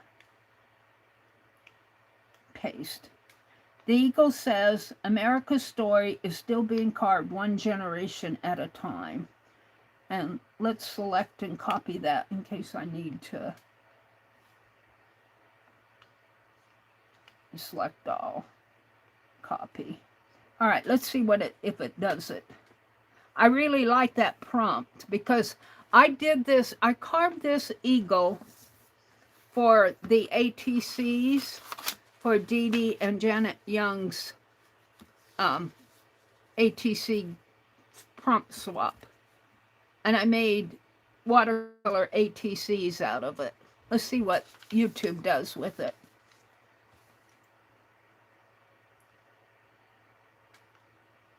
Come on, you can do it, YouTube. Today is a great day for crafting, so let us gather our materials and get started on creating something beautiful and unique. That's not the one I want.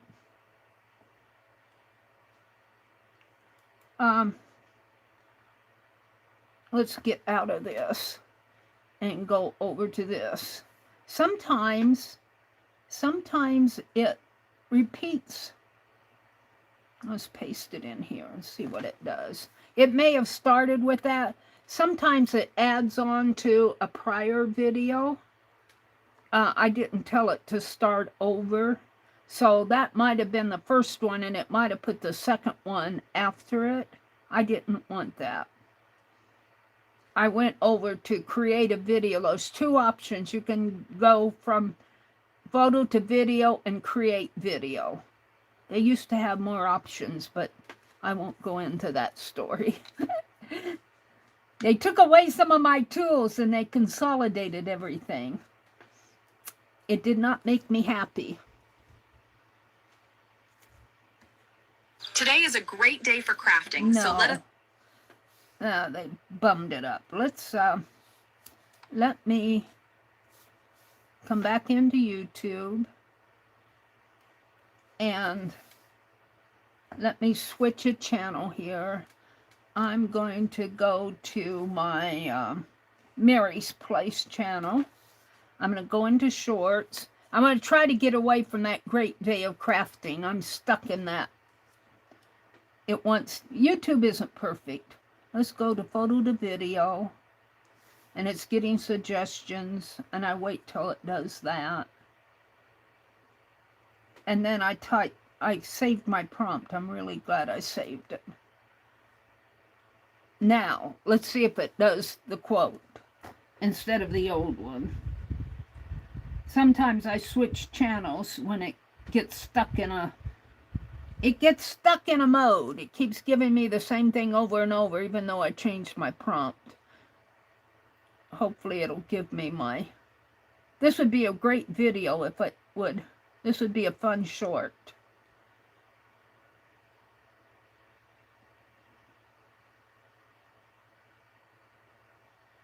It's almost there. I need to quit. My brother needs to take his car in. He's waiting on me to finish here. America's story is still being carved, one generation at a time, each adding their own unique mark to the grand legacy of our nation's history and enduring future. America's story is still being carved, one generation at a time, each adding their own unique mark to the grand legacy of our nation's history and enduring future. I love that. I mean, that was pretty good. It's not perfect, but I'm not going to fool around with it. So if I go out here and right here. America's story is still being carved, one generation at a time, each adding their own unique mark to the grand legacy of our nation's history and enduring future. That is my stamp. And that's how YouTube animated it. So I'm going to take this video that's on my phone now, and I'm going to upload it. I'm not going to do it here because I need to sign off. But I'm going to upload it to my shorts. And I might take some of my other stamps and animate those. This has been fun to do. Let me come out and say goodbye to everybody.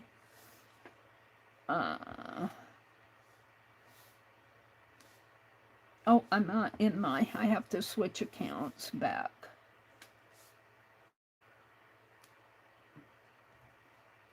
Come back into my live stream. No, I didn't switch. Hold on. Oh, yeah, I did. Where's my... There it is. I want to come up. Got an ad. Let me turn the sound. Sorry about that. Skip the ad. And of course, I don't have my chat. I got the ad all right. I got 15 of you out there. There we go. Marilyn says, goodbye, Mary and all. Dale says, thank you so much for a lovely morning. Chaz says, thank you, Mary. That was a fun stream. Mary, you get me thinking outside the box, Vale says. Christina says, this 9 a.m. business is too early. 9 a.m. business is way too early for Christina. Oh, wait till you have 6 a.m. They're saying good morning to Christina. She says, hi, friends. The Messy Palette was here. Diane, if you're out there listening, welcome in. Diane is the Messy Palette. She's over in Australia. Chaz was here. The Twisted Art Lady says it was nice to meet everyone. I had a blast this morning. Thank you for all the subs. Yeah, I put links to several new people. Heidi, Marilyn Homestead, Twisted Art Lady, and there was another one. If you scroll up in the chat, you will see links to channels out here. So if you're not subscribed, go subscribe. All right, I have to sign off. Have a great day, everybody. Watch for this short. They are fun to do, and you can't tell me animating a stamp that you carved. You know, AI is taking something you created and doing something fun with it. You're not losing your creativity.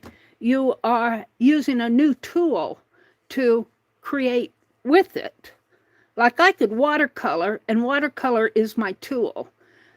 Or I could animate it with AI, and AI is my tool. I get off on this vent. A lot of people think that if you use AI, it's taking away all your creativity. That's not true. All right. Goodbye, everybody. Have a great day. I will see you tomorrow morning at 6 a.m. Bye.